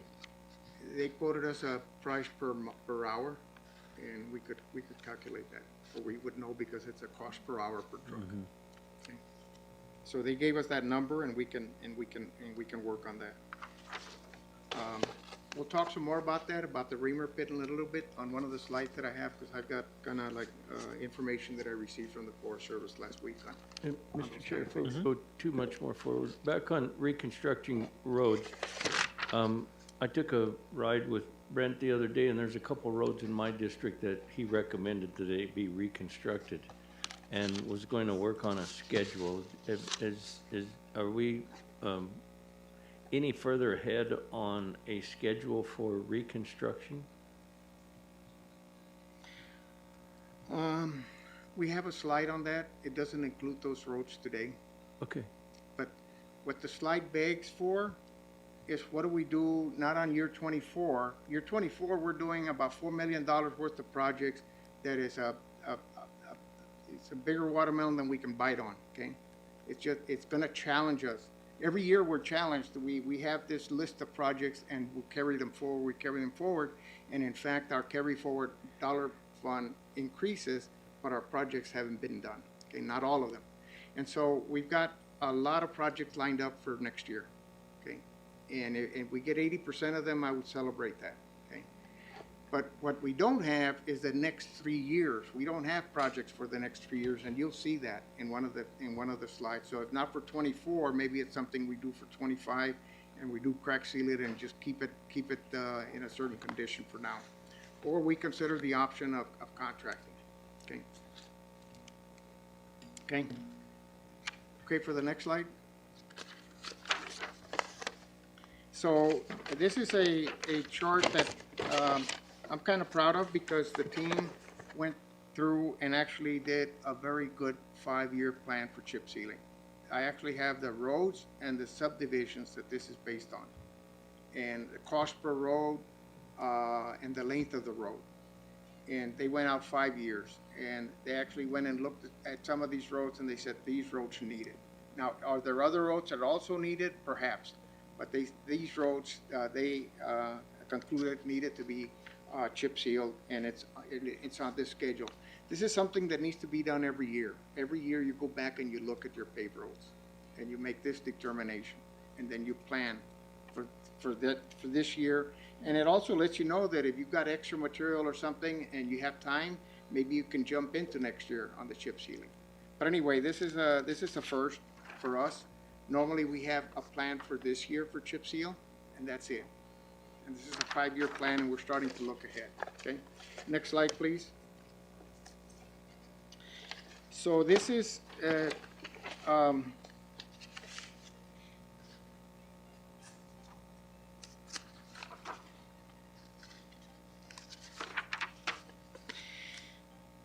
federal funding. Nope, wrong slide.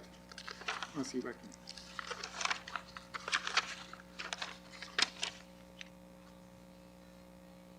Oh, this is the chip seal. Sorry. Next one.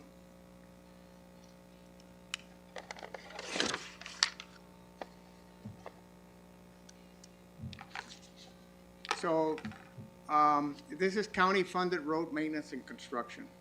It does not include federal monies. This slide does not include federal monies. I wanted to compare this to the model year, the reason for this slide, where we talked about spending almost $2 million on transportation projects. And you can see how fiscal year 24 is loaded up, right? With $3.8 million of capital projects of our own monies that we want to spend. And you can see the list of projects here.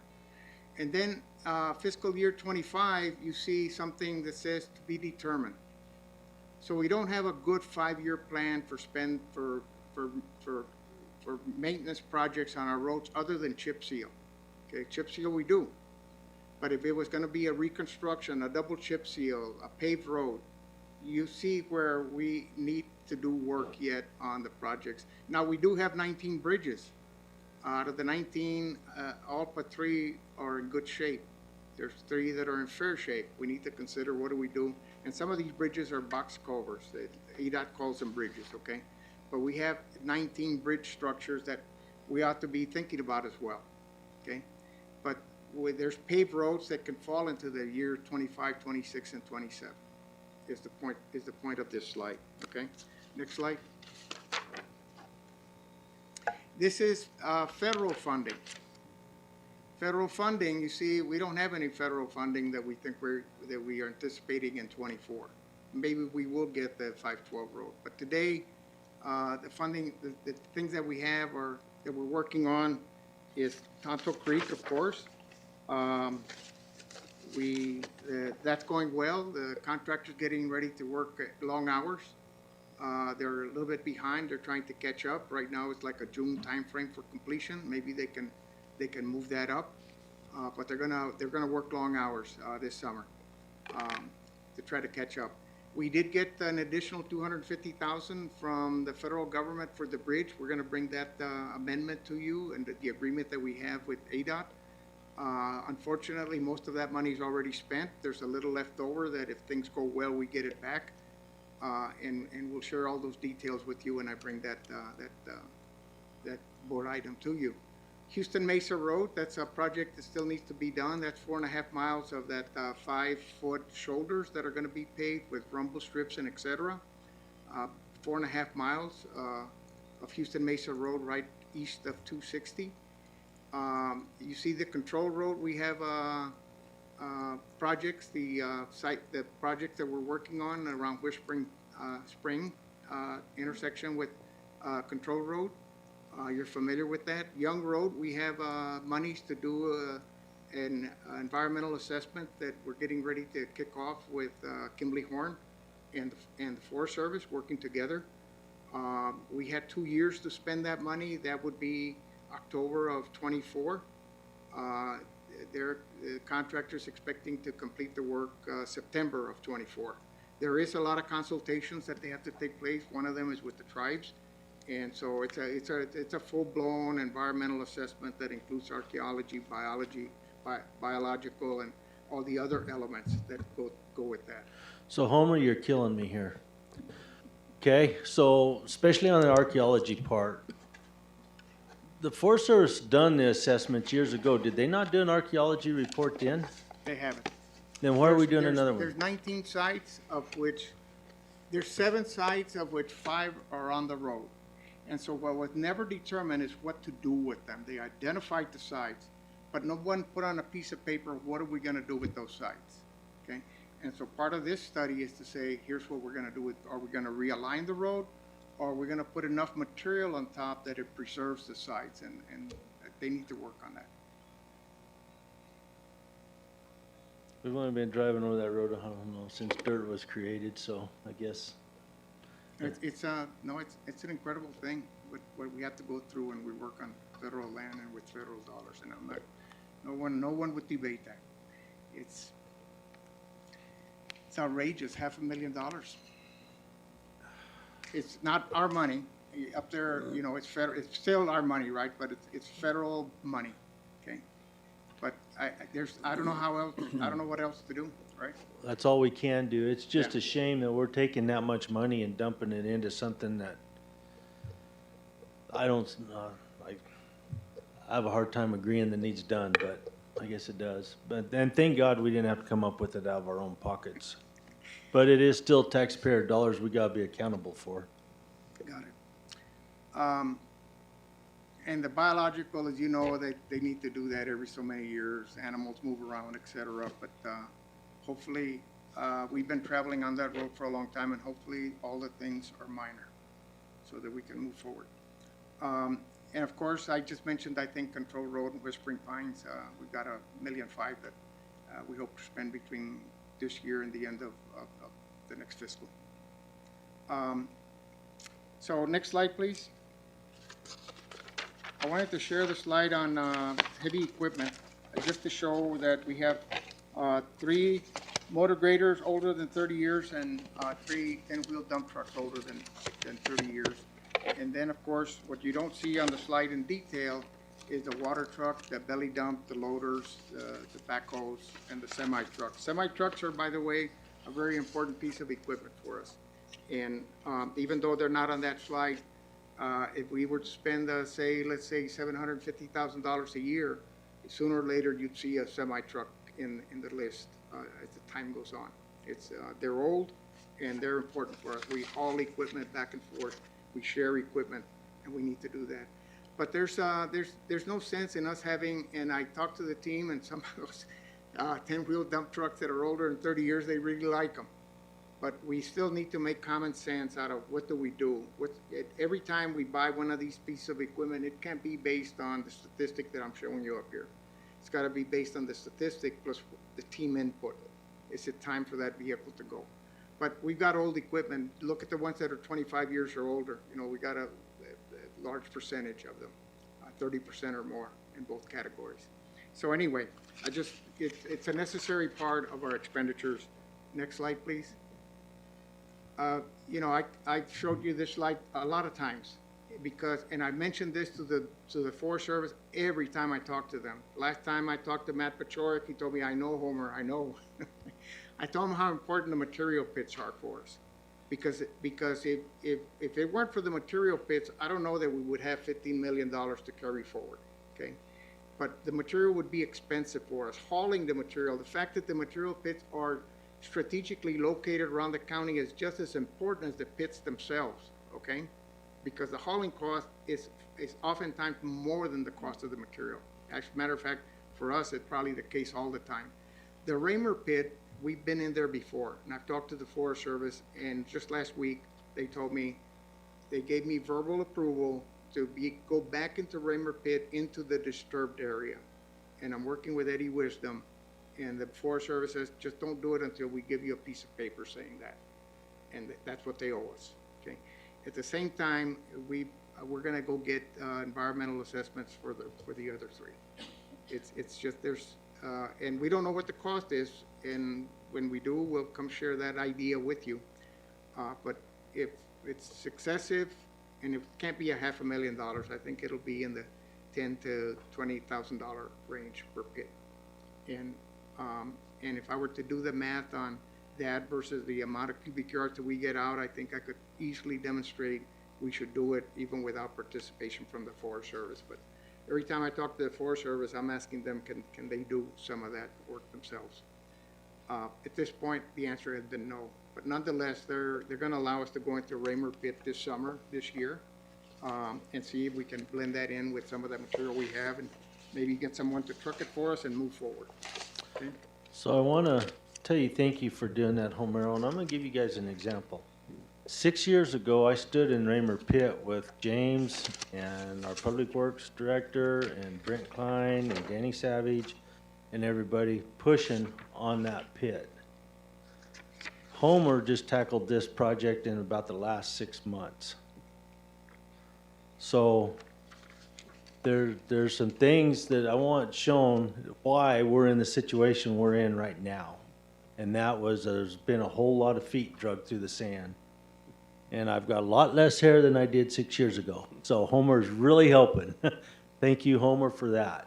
It's all a team effort, though. I have a lot of people help me. Tom Holman, the Scott Warrens, Tom Goodmans, just a lot of folks step up, and we all participate. We're going to do our best to be the best that we can be. Okay. Next slide, please.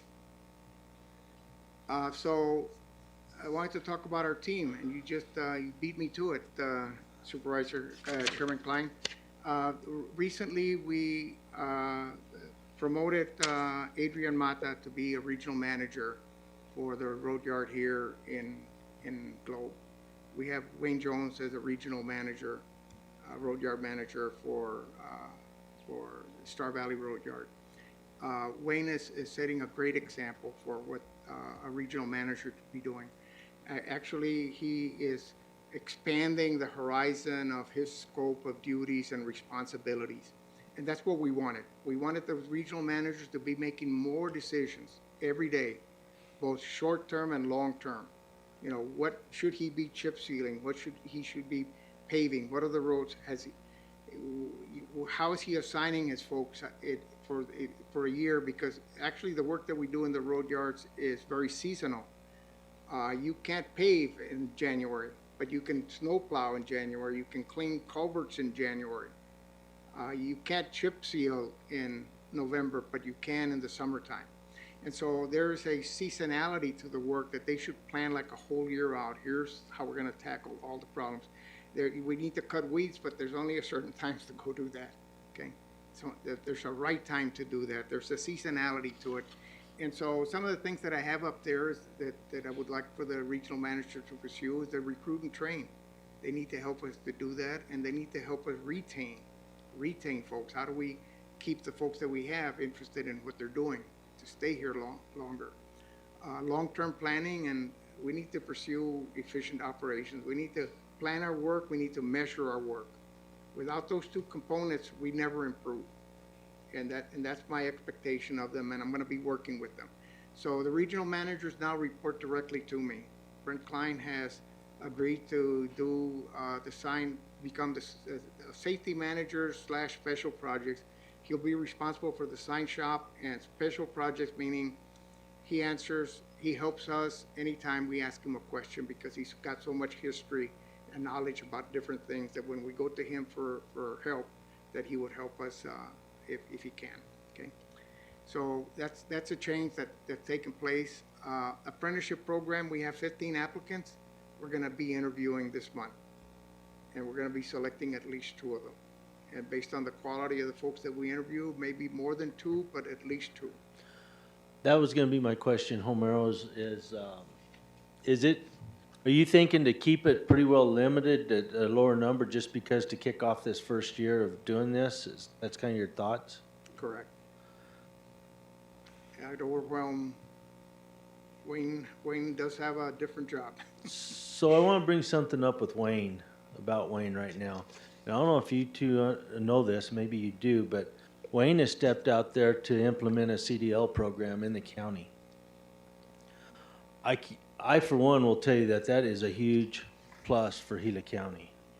And somewhere along the way, we need to recognize Wayne for doing that somehow, because as far as I know, he stepped out there on his own to take this on. Is that right, Homero?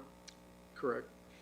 And he did it based on previous discussions, but he did it all on his own. Okay.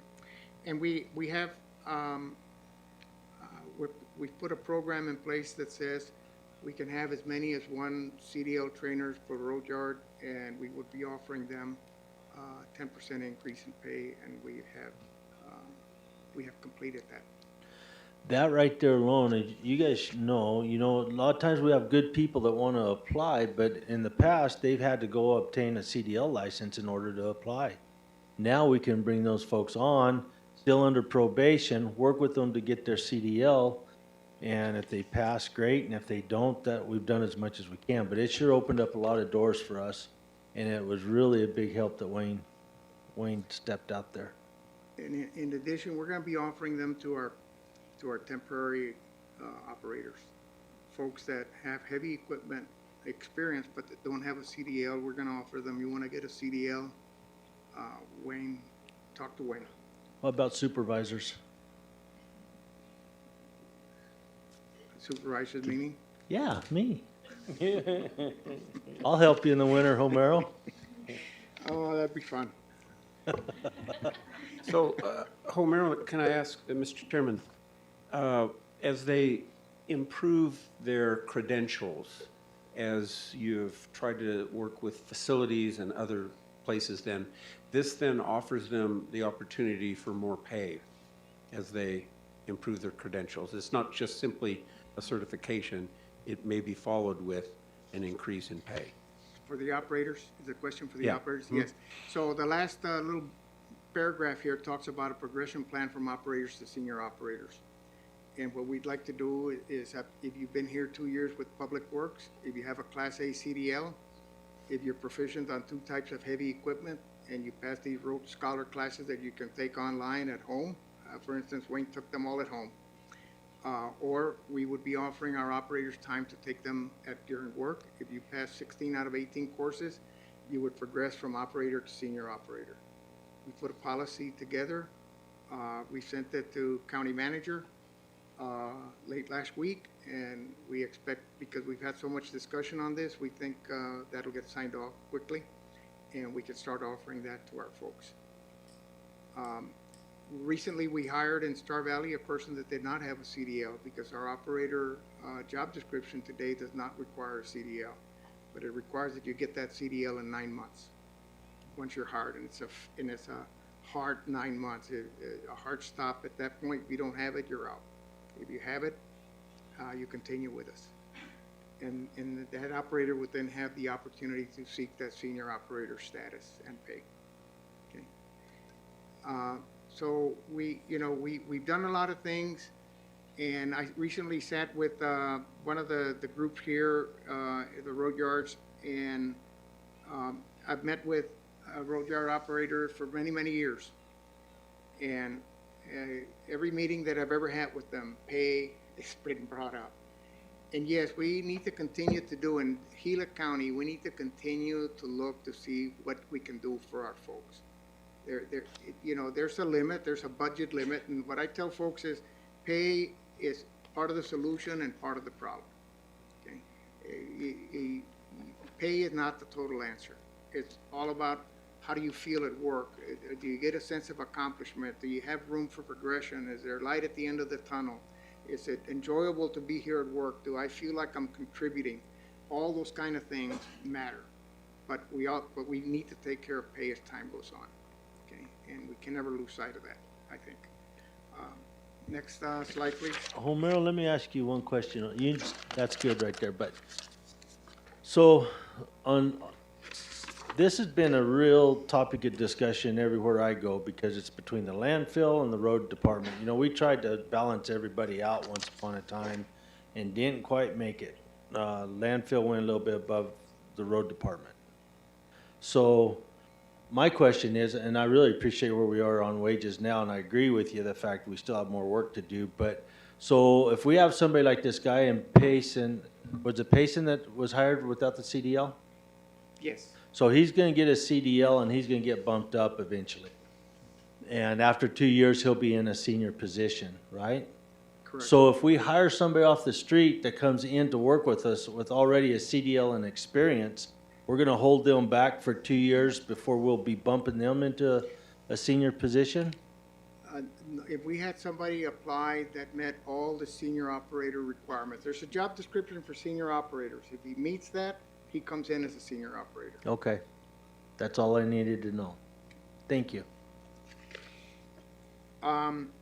We are probably going to be putting up a billboard, I think. I'm running out of ideas on how to attract people to Gila County operators. And one of the last things that, maybe not the last thing, but the next thing that I'm proposing is for us to put up a billboard with or without CDL. If you have heavy equipment experience, go apply at Star Valley Road Yard or apply online or do whatever and we're going to be working with HR on that. Hopefully we've already started. But we need to keep pursuing that. There's no way that we can survive with the vacancies that we have. So with that being said, Homero, where do you see the apprenticeship going? When I think about it, I see us bringing on some folks, working with them, getting them trained up, and some of these folks, maybe all of them, are going to pursue jobs elsewhere. But hopefully we can retain some people out of that program as well. Am I on the right thought there? I mean, the idea would be that if it's an apprenticeship that we've recruited locally and lives here, that hopefully he wants to stay here. And the idea of an apprenticeship is if you think long-term about employment in the United States, you would say everybody ought to have an apprenticeship program because everybody's going to struggle. The baby boomers are gone and COVID, and if nothing, we had heard about that for so many years. I'd read about the baby boomers leaving the workplace, I don't know, for the last 15 years. Well, it happened, okay? And so what you end up is part-time guys coming back with a different job, they're retired, et cetera. We have an HR problem going on for the next many years, and not just with our operators, but I think across the board for whether it's Gila County or Coconino County or you name it. We need to start training folks. And I think the experience requirement, I think, is we need to rethink the experience requirement. And that's where we're at with apprenticeship. So we're going to bring in hopefully next year we can bring in 4, okay? And hopefully we get to keep some of them. But we're going to learn, okay? And it's not Wayne that's gonna be doing all the work. He doesn't have to be the trainer for everything. We're gonna farm him out to the Tonto Road Yard, to the Young Road Yard, to even here in Globe. And if there's a special project going on where they can have time to teach them about a motor grader, that's where they're gonna be. And Wayne will be the one that tests them for the CDL. But Wayne is not gonna be the exclusive trainer. There's just no way that can happen like that. So it'll be a team effort, okay? What do you think? Okay. Tim, your wheels are turning. Yeah,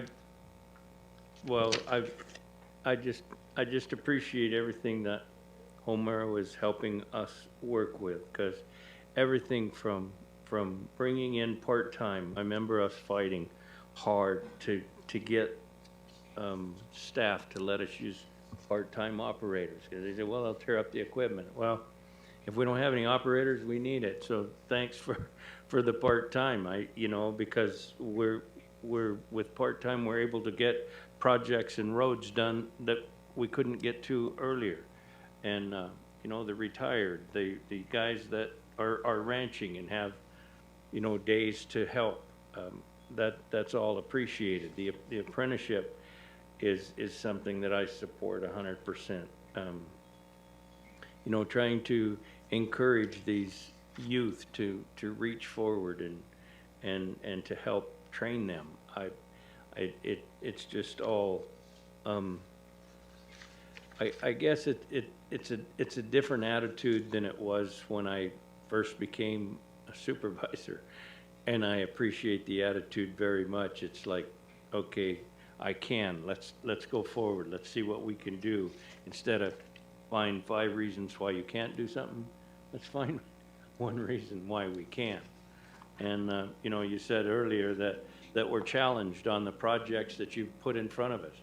Well, challenges is what makes us grow.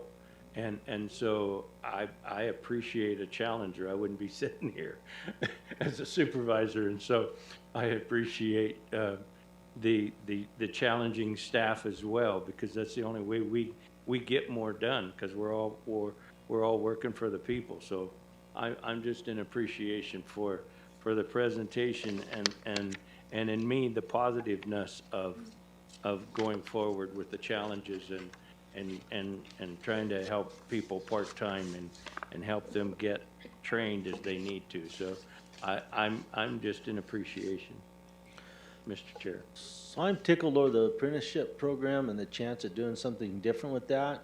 There's still a deal in the back of my mind, and statistically in the United States, it says that the younger generation is interested in a job for about 3 years, and then they're ready to go on. And so we're gonna find out. I'm really interested to see, and I really have big hopes on the apprenticeship program. So I think it's where we need to be, but time will tell. Thank you. This last chart is the one I started with, and it shows going across time. If you look at capital transportation, it's got numbers up there for 25, 26, and 27.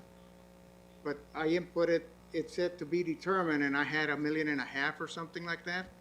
That $1.5 million appears up there, but they're really exaggerated. We don't know what those things are, and we need to know what those things will be. So today, and as time goes on, share with us your thoughts on things that you think are important, so we can work them into the 25, 26, and 27 timeframes. Okay? Mr. Chairman. Jump right in there, Steve. Homero, thanks for the really comprehensive report. So I like really all your ideas about your projections and stuff.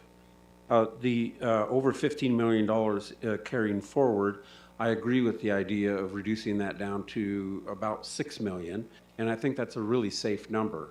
So we can start doing some of the things that have been put off over and over. So your leadership is really showing in this area, in this department once again, and appreciate your problem solving and working with a visionary attitude. Thank you. Yep. Homer, when I think about our vacancies and the positions we don't have, You know, when it comes to just general road maintenance, let's say grading roads, when they need graded. Are you kicking around any thoughts of maybe taking some of these roads and looking at maybe contracting them out to somebody to do for us? Or until we can get our feet on the ground with operators? I am reluctant to think about that because I don't want to create kind of like a precedent that we can then lean back and say, well, it's taken care of. Mm-hmm. I would love for us to fill those vacancies, and maybe I'm just dreaming, I don't know, okay?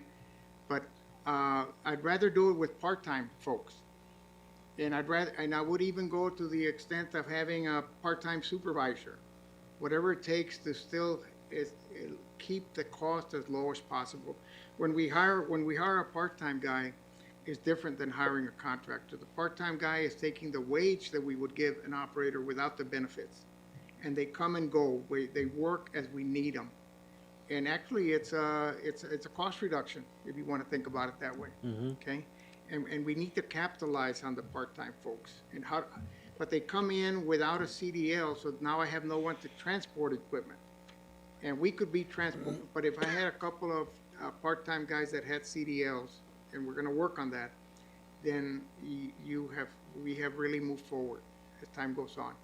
But there may be a period in time, to your point, where we would need contractors to do certain things for us. So I don't disagree with you on that. I would much rather see us as a county doing our own roads, by all means. But I keep in the back of my head wondering if in a lot of ways we're not shooting ourselves in the foot. And I know what you're saying about part-time help, and we have to be careful we don't abuse it too.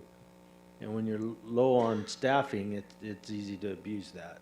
I know there's parameters for it, so there's a lot to be considered. There is, and we need to keep coming back and discussing. And the idea of like the 512 roads where you contract the hauling, that's a completely acceptable and fits into the model of us being as self-sufficient as possible. So, so there was, do we need to beat you on the back? No? So, with that in mind, that brings up another question too, and I'm sure you and Wayne have talked about it, especially for up there. Wayne seems to have the biggest vacancies, is in Payson, right? The most vacancies? Yes. So Payson is hard to find housing, and people have a hard time with that. I mean, if they're really not already living there, chances of them moving in there and getting set up, even though we've upped the wages to somewhat a more decent amount, it would be tough to pay for housing in Payson. So I know it's been kicked around, and I don't know if you guys are looking at this different, but is there a way of bumping the crew in Tonto Basin and Young to where these people could go to Payson and just to pick up and work with Wayne, or, you know, someplace where there's more of a chance to actually find a place to live? That's a good idea. I actually hadn't thought about that. That's one that we can pursue. If there's folks willing to work at Tonto and at Young, can we, even if there's windshield time for them to get to Payson, I think that still would be cost competitive with us hiring contractors. I think it would too. And it's something that I've thought about. Each area, you know, to step in a pickup and go to the Payson area, you're only looking at an hour, a little over an hour. So anyway, Homero, is that it for that part of it? Yes, that is. So we're gonna go ahead and take a break for lunch, and then we'll resume. When do we want to come back? 45 minutes? Is 45 minutes good for everybody? Are we good with that? All right, we'll go for a quarter.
of 12:45, and we'll continue on with C. Information discussion regarding an update on recycling and landfill division revenues and expenditures, including projected costs for future capital expansion for the landfill operations. Homer, you Good ready? morning again, or good afternoon, Board. This work session is about landfills, and Melanie Mendez is here. She manages the landfills for us and is very knowledgeable, and she will help me answer almost any question that can come up. Okay. She's also been instrumental in developing this presentation. And this presentation is something that that is relatively new because we're looking at the landfill both going backwards in time, we're looking at it presently, and we're also looking to the future. We're going far out into the future enough to capture the expansion that would take place at Buckhead Mesa, and then the expansion that would take place here with Cell 3B, which is right next to Cell 3A. And so we're looking at that, and we're asking ourselves the question is, how do we stand with this as being an enterprise that can be support itself over time?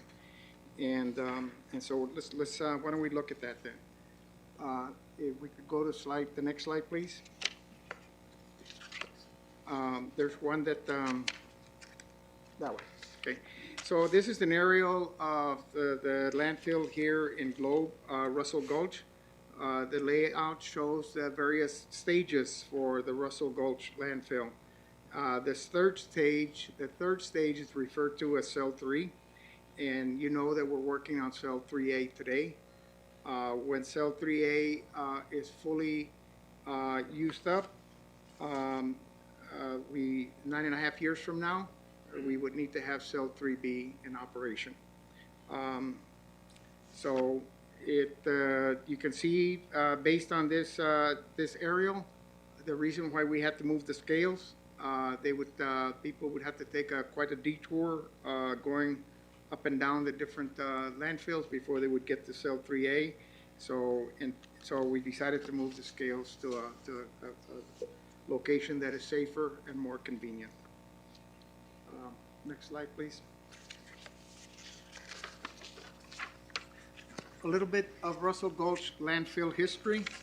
In 1964, it was owned by Magma Copper Company. It was first operated as a dump, and then in 1973 as a sanitary landfill. In 79, a private contractor managed the landfill, and in 1988, Gila County purchased the landfill and assumed operational responsibilities a few years after that. So we've been in the landfill business for 35 years at this point. Okay, Gila County has been doing that for 35 years. ADEQ approved Stage 2, allowing for operation through 2023 when it reached the full capacity of 790,000 cubic yards. Construction was completed in April of 2000 at a cost of a little over $1 million. If you look at the cost of airspace and you think about a cubic yard, the cost of 1 cubic yard at that time was $1.32. $1.32 to construct a landfill, and you were paying for every cubic yard, you would be paying that amount. I'm going to use that as a comparison over time as we go through other slides. And that's why I mentioned that information. So then ADEQ approved Cell 3 for a total capacity of 945,000 cubic yards, and it will last 22 years. Cell 3 is divided into Cell A and Cell B sections. Today, as you know, we're constructing Cell 3A. And when we get done with all of Cell 3, it will have a total capacity of a little over 1.7 million cubic yards at the time we close it. Okay, it's the sum of the two. The construction of Cell 3A will be completed in July of 2023. We talked with the engineer this morning, Steve Smith, and ADEQ has been reviewing our application for our permit application that allowed for the redesign of Cell 3A for that trash that we found from Stage 1. and for the drainage issues that are associated with that, and they're supposed to hopefully approve it today or tomorrow. It's already been approved by their attorney, and it's been approved by the unit manager, and it's just waiting for upper management folks at ADEQ to sign off on it. And we can begin to do all the rest of the work, the sump pumps and the liner and all the rest of the work that remains on cell 3A, and keep moving to hopefully get to our July completion date. The full construction cost for cell 3A, including the scales and the scale house and the drainage issues and the waste limit issues that we've had, all of that is estimated at $3.2 million. Okay? $3.2 million then is $8.15 for every cubic yard of airspace. So it's gone up about sevenfold from the year 2000. So, Homer, so we don't charge by cubic yard though, right? Only we it's don't. all by ton. Per ton. So do we have an average, what a cubic yard of trash would weigh over all this? Melanie has taught me that it's 0.6 tons per cubic yard. 0.6, so Yes. a little over 1,000 pounds. per cubic yard. And we charge, what is it, 40 something a yard? 48. 50, 52. It's 53 for mixed loads, it's a little cheaper for residential, but on average,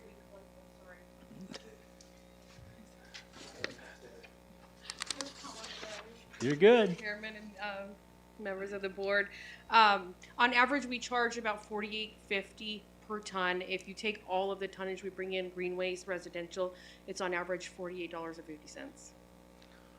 And so for a cubic yard, or yeah, cubic yard, you're saying it's $8 and some odd cents out of the cubic yard to, To construct. okay. There's also a closure cost associated with every cubic yard. And we'll share some information. Good on that deal. in a little bit. Thank you, Melanie.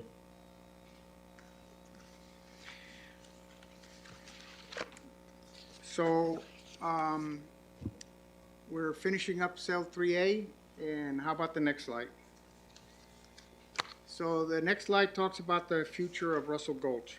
We're receiving 85 tons of trash per day.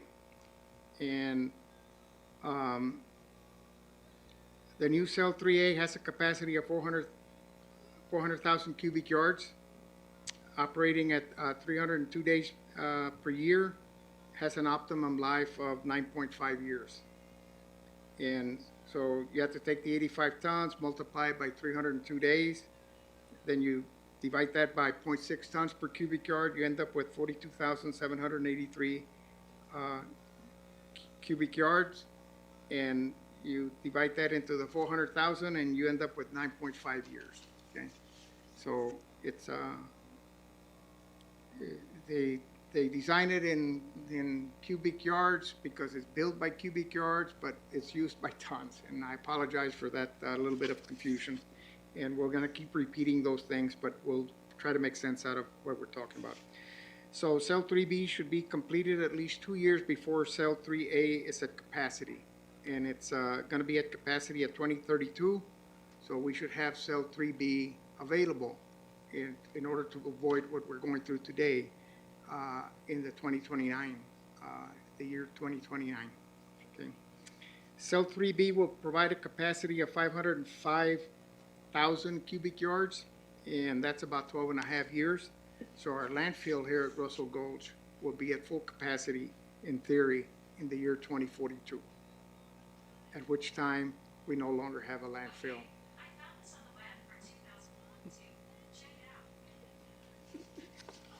You, sir, would you put that on done, please?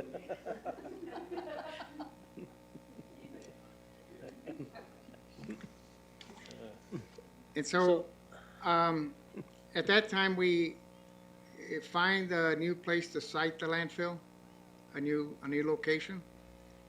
That's like a 10-year process. Or we start trucking and create a transfer station and truck to Buckhead Mesa. Okay, would be two of the options, but I'm sure there's other options. but it's something that we need to start thinking about. Okay? Chances are, we're not gonna be sitting here, but. Well, we can't lose sight of it, let me put it that way, okay? Apologize for that. Time goes fast. So, Homero, you know, with that in mind, it takes a 10-year process. That's to find an area and put it together then? Or for us to find an area and purchase it? Find an area and start applying for a permit with ADEQ. Wow, the permit process for ADQ would take Correct. that long, huh?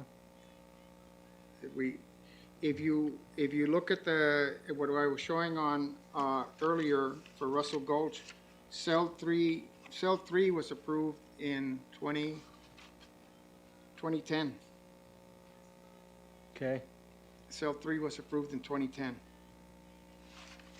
So in order, you know, we would need to be starting something by 2032, 2030, somewhere right in there, in order to be ready for 42. Correct. So I'm just curious, if you guys got something, holler or chime in, but you know, with all of our mining activity and around us and stuff like that, by that time, are we gonna have any like mining pits or anything like that available? Have you talked to people like our mines? We have not actively pursued that. That has been expressed as a suggestion to us that perhaps the mining operations around here may have some land that would be suitable for a landfill. So the part about turning it into a transfer station and going to Buckhead, I mean, we're doing that now. But quite honestly, if we looked at doing something like that, we would want as much of an expansion at Buckhead that we could get then, wouldn't we? At Buckhead Mesa? Yes, that'll come up in one of the next slides. Okay, I'm sorry. The issue, it's a story that all the things blend together on the landfill. Okay, so the next slide is about Buckhead Mesa, and it's the history. And I just wanted to go through the quick history. 87, Gila County began the design of Buckhead Mesa. In 1989, ADEQ issued an operating permit for Stage 1, and Buckhead Mesa commenced operations. So we've been there 34 years. Okay, so we've been in the landfill business approximately 35 years in the entire county. In 1999, Stages 2A, 2B, and Stage 3 were approved by ADEQ, and Gila County expanded the landfill Phase 2A and 2B. The initial expansion provided a total additional landfill capacity of 960,000 cubic yards and was expected to last till year 2012. Phase 2B was completed in June of 2002, and then we had in 2018 a Type 3 change to increase the final height of the landfill 30 feet to 5,300 feet mean sea level. That cost of the expansion was $857,800. The expansion increased the airspace by 116,000 cubic yards for a total of 1.3 cubic yards, giving us capacity until 2027, 2028. So that's what we're working with right now, okay? And at the end of 2027, 2028, we would have to have some kind of expansion for Buckhead Mesa. As of June of 2021, an estimated 1.1 million cubic yards of waste has been disposed of in Buckhead Mesa, and Buckhead Mesa is receiving approximately 20 tons a year, and will reach capacity in 2029. At the current rate, 2029. So when you go back to the slide before and looking at the fact 2030, we need to be making some plans to ensure that 10-year operation deal. and this is gonna max out in 29. So between now and 29, we're gonna have to get this expansion done on Buckhead. Correct. Is that possible? We're working on it. We have a slide for that. Next slide. I'm just looking for a yes or no, Merrill. No, we have to, and it is very possible to do it, but it means like we start to plan it, and we start to report to ourselves how well is the plan going, and we keep track of the plan, and we just work it, okay? And so this slide, it attempts to look at a timeline for Buckhead Mesa future expansion, okay? It's a timeline, and it involves utilizing the Townsite Act. Tomorrow we meet with the Forest Service to talk about the Townsite Act. They're supposed to have a real estate guy at the table tomorrow. One of the big questions for us is we don't know what the cost of land is at the Forest Service, okay? We don't know if it's $5,000 an acre, $10,000, $40,000. We just have no idea what the value of an acre in the Forest Service is, okay? Tomorrow we meet with Matt Pechoric and hopefully a real estate person, which he's promising. And we start to talk about what is a ballpark cost so that we can start to put a little bit more meat on the plan, okay? And so we've submitted a letter to them requesting that they approve a Townsite Act purchase of property. At that time, we estimated 157 acres, Melanie? Something like that, 157 acres.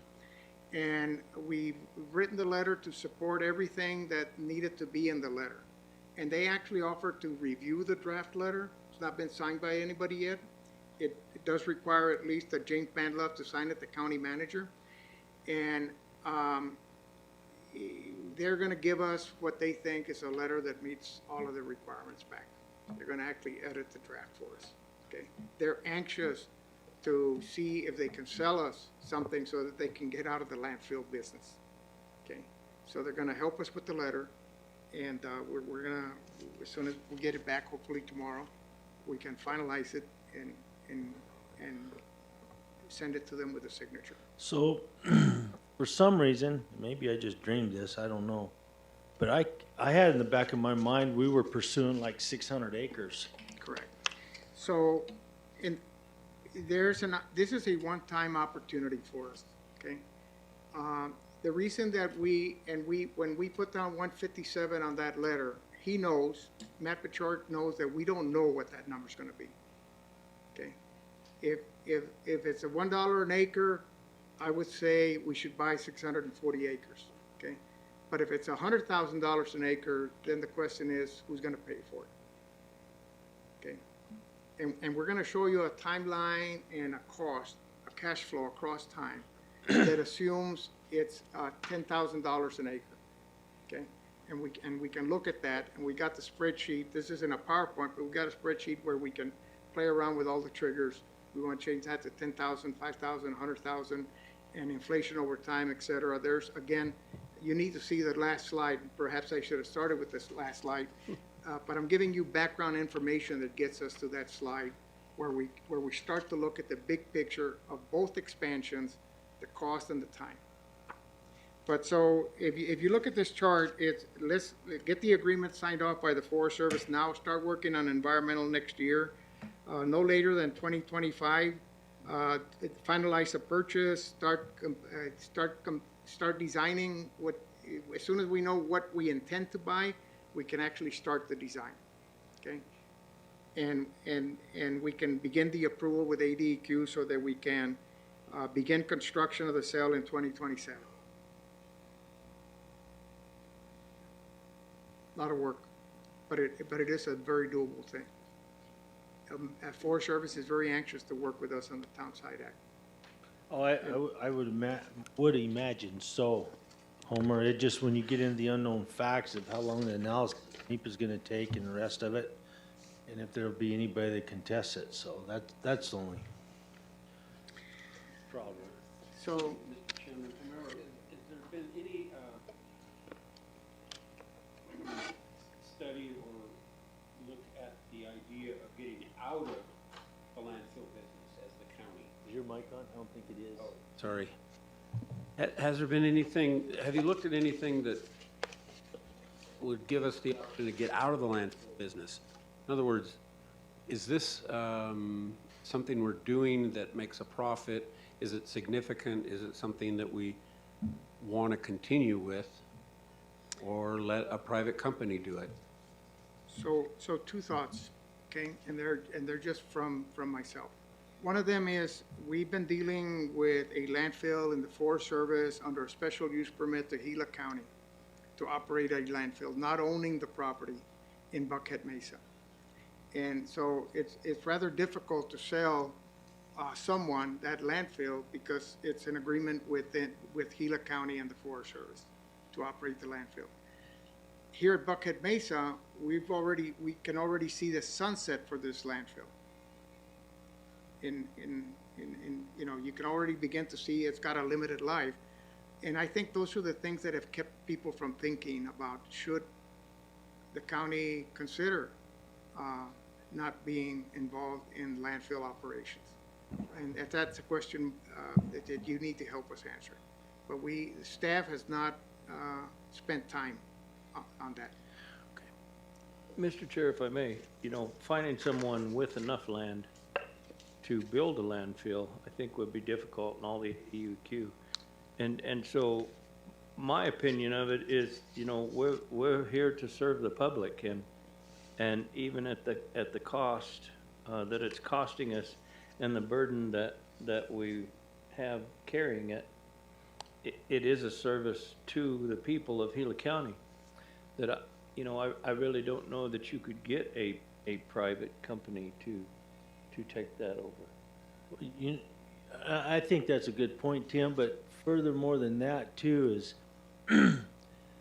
if we did, and then all of a sudden within a few years they turned upside down, it's going to come back to us anyway to do it. I mean, this to me is something that as a county we can do this. I'm not so sure I'd be real comfortable in handing it off to anybody anyway. You know what I'm saying? Just from the basis of a service for the county. Right. Yeah, I agree. Well, like the dollar dump day, how much is it going to cost to pick up all the mattresses and junk out off the dirt roads, or give people an opportunity? It's a public service. It's not a matter of making or costing. It's how can we better take care of the public, and that's my idea of our landfills. I think by pushing it over to a contractor or somebody else to do it would sure take a lot of issues away, but I'm just afraid we'd get those issues right back tenfold to straighten it out and go again. I'd entertain the thought if someone would come up in front of us in a work session and say, we'd like to take care of your garbage in Gila County. Okay, I'm willing to listen. Okay, so next slide. Closure cost. These are closure cost estimates as of today. Okay, and they total $6.1 million. So we have this reserve set aside for this, and we need to have it. ADEQ requires, in the event something were to happen to us and we could no longer take care of the landfill, they're going to tap into that money and say, fine, we've got funding to close these landfills, both of them, $6.1 million. That money is in like a restricted reserve, if you will, exclusively for this purpose. The cost of the closure changes with time. Recently, the geomembrane liners went up, skyrocketed in cost, and so these numbers went up. Actually, ADEQ had an estimator for estimating the future cost of closure. They no longer want you to just use the estimator. They want real cost for that geomembrane liner, is what I heard recently.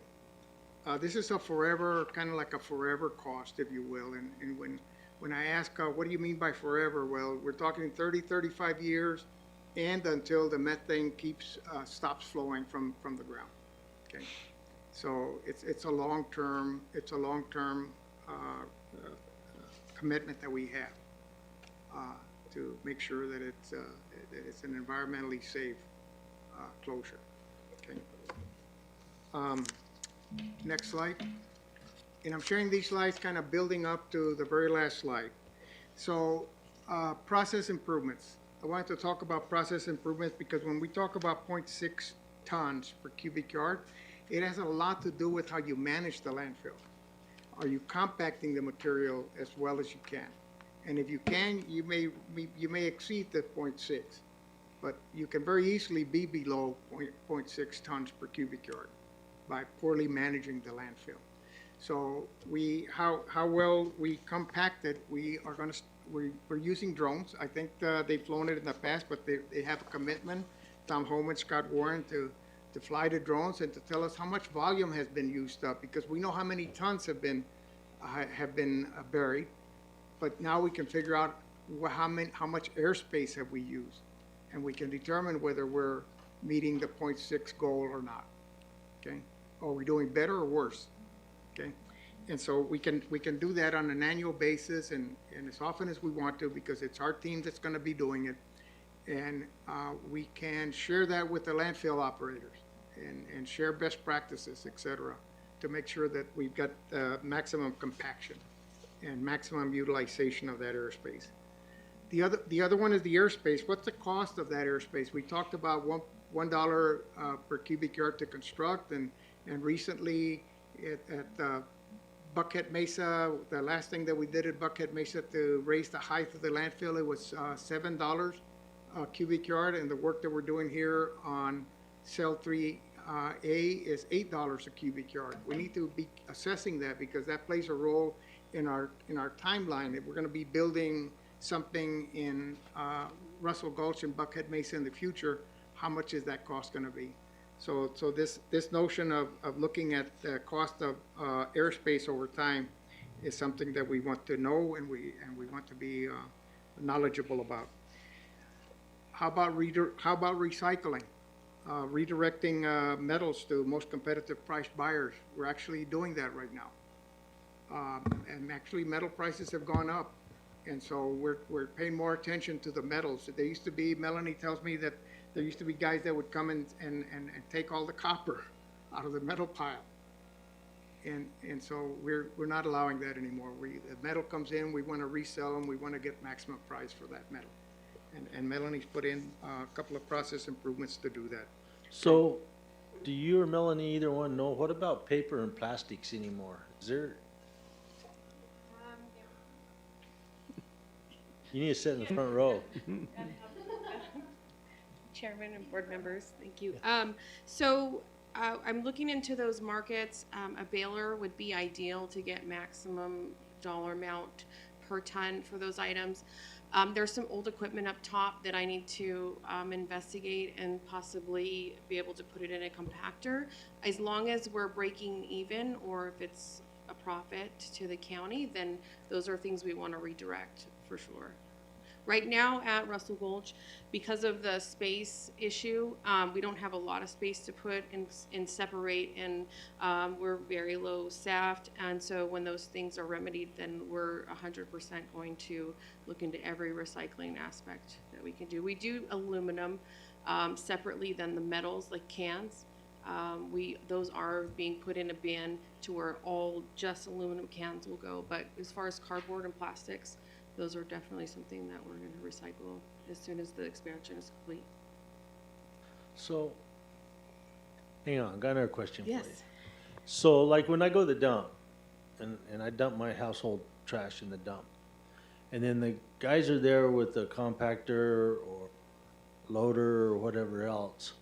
So, right now you're not really physically able to pull like aluminum and stuff like that out of that trash, right? Or because of large amounts of, or anything that we can visibly see that's metal, we are removing from each load because those are being transported to Buckhead Mesa, and we don't want to take metal to Buckhead Mesa. So metal loads go out 4 days a week to Casa Grande, and everything is manually. If I was in the compactor the other day, I got out of the compactor, put it in park, and grabbed metal out so that it wouldn't go into the truck.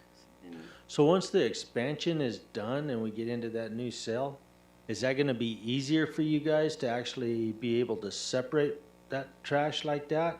To one of the good things about the way we're processing the waste now is that the residents are learning that the metal has to be separated. And so I think they're going to keep with that mentality. So that's going to be a big plus. And it's just going to be an ongoing process that we do. We're not going to stop doing it. They're really learning to keep the green waste and the green waste and the metal and the metal and just the yucky trash. We're even separating construction waste. That way we can take it to Apache Junction at a cheaper price than filling up Buckhead Mesa with construction waste. So they're learning the process of separating, and that's necessary to divert as much material as possible in the new cell. Mr. Chair, I have a question before we go on to the other, while we're in recycling. In the future, do we see any future in perhaps composting to help from burying some of our green waste and stuff, or is that not going to be feasible going forward? One of the items that you see here, I'm going to answer that in two ways, one in an indirect way and the other one in a more direct way. One item that I see here is to recycle material at a cost that is lower than the landfill airspace. In other words, if it costs us $8 plus another $4 for closure to create that airspace, we could spend that money on composting, we could spend that money on recycling, but if we spend more than that, we're adding to the cost of the enterprise. And so if we start to do something with composting and it eats up some of that green waste, but people were taking the green waste at no cost to us, the biomass plant in Snowflake, we just need to know, is that costing us money or is it not? And composting does allow us to redirect. It has an equipment cost, and there's a labor cost associated with it, and it's something I think that we need to reconsider. But again, in the planning that we have today, composting is not necessarily a part of that. Okay. Yeah, that's fine. I was just wondering, because like we say, okay, we fill it up, it's not cost effective for us to do some of these things because it costs more for the airspace. But also too, at some point down the road, we're looking at another expansion. And so with the cost of expansion, even if it cost us a little bit now, how much would it save us 15 years down the road when we have to do another expansion when Forest Service land is 3 times the cost as it is now? That's just you bring up a good point. Today, green waste, we have like a way to outsource, redirect green waste, but I don't know how long the biomass plant in Snowflake's going to be around. That plant closes, what do we do with green waste then? We end up burying it all. And to the extent that we can redirect that into compost, it would be beneficial. We just need to find the right funding for the compost equipment to get us there. Thank you, Mr. Chair. Thank you, Homero. So we talked about the green waste that day up there in Young, you know, because everybody, limbs and stuff they're wanting to bring in. So does Novo come to Globe and pick up some of our waste? Or if they do they do it for, or do we pay them? We paid for the hauling. We paid for a contractor to haul the green waste. Okay. And it was at a very low cost because I think those folks at Biomass were paying him for some of that material. So there was an offset? Yeah. Have you guys looked into an air curtain for the brush? You know what an air curtain is? No. It's a burner. Oh. That's fed through and it's gone. The government had one for a while. Actually, it's set in Payson. That's where it was. And for some reason, they never used it. Where it makes what's called char. That's a little bit different deal, I think. Which but is another useful product. It is. Yeah. Yeah. Biochar. So, if you get a chance, Melanie, look up air curtains and see what you think. I'll ask you about it in the future, so. We'll do that. Town of Superior, because they have one. The town does? And they sell the stuff that comes from it, so it'd be like compost. Okay. You might give Town Superior a call too then, if they've been using it and see how it's worked for them. I don't know, but you know, the fact is, if you start burying that green waste like that, that takes up a lot of room. Yeah. A lot of room, and it also generates methane. Yeah. And so the longer it's a longer cycle for us to have, be monitoring a landfill with green waste after you close it. So back on the composting, and I think, Homer, you were a part of that when Kenny Keith was here, wasn't you? When he started doing it, or were you here then? He was. Homer was. When we were looking, when Keith was here. Yeah. Yes, I was here and I helped put together like a business case for it. And what I learned from that business case was that the equipment cost is high. If you can overcome the equipment cost, then there would be, I think, maybe you couldn't utilize all your green waste, but you could utilize a good number of that.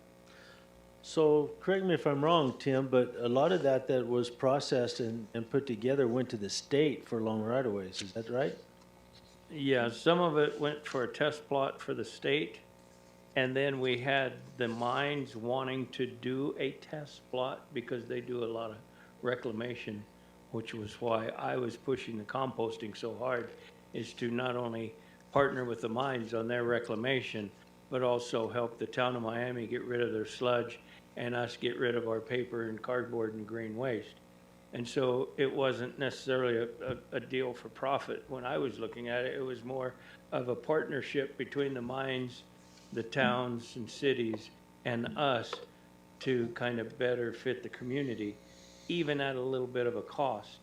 But we never got the opportunity to do the test site for the mines because then we got hit with a national pandemic and then floods and fires, and it's like, we'd love to help you, but we're so busy putting out fires. We don't have time to do a test plot for the mines, which would have been a good operation because they're planning on, I think they're still planning on reclaiming a bunch of roads. So I don't know that that's a completely over with thing. That's why I brought up the question today, is to reopen the question with the mines on are they still looking at reclamation projects, and would that particular type of compost be beneficial in their reclamation? And if it would, then we could help the local cities and towns with their sludge as well as our garbage and the mine's reclamation. So everybody wins at a cost, yes, but that would be a great partnership. That's the angle I was looking at it. And to maybe save a few years on the dump maybe. But anyway, that was my whole picture that is still in my mind frame. That's why I asked the question. But it's still going to be on the back burner until we get our landfill up and running. And then it'll be a question I bring up often because it's also one that I will also contact the mines to see about their reclamation. So I'm sitting here thinking about this, and I don't know that you ever really make money on recycling, do you? I mean, is it possible to do that? Or is it just like a break-even, best you can ask for scenario? Mr. Chairman, members of the board, thank you for your question. Recycling prior to 2017 was very lucrative, but the Chinese government passed legislation that they wouldn't take recycling the way they used to. And so recycling processes have changed in the United States that require stockpiling, they require a lot of sorting. Everything has to have less than 10% contamination, which makes it no longer lucrative, necessary, but no longer lucrative. So there's no money, there's no monetary value to recycling. It's mostly a break even. Recently, prior to January, a smelter plant burned down in China. So steel prices dropped dramatically. I think they went from $1.80 a ton to now they're about $60 a ton. So there's a lot of extenuating circumstances that go with recycling. It was on its way up, but it's basically a flat line at this point. So yes, it's valuable because we're not putting material in our landfill, and it's necessary, but it's not profitable.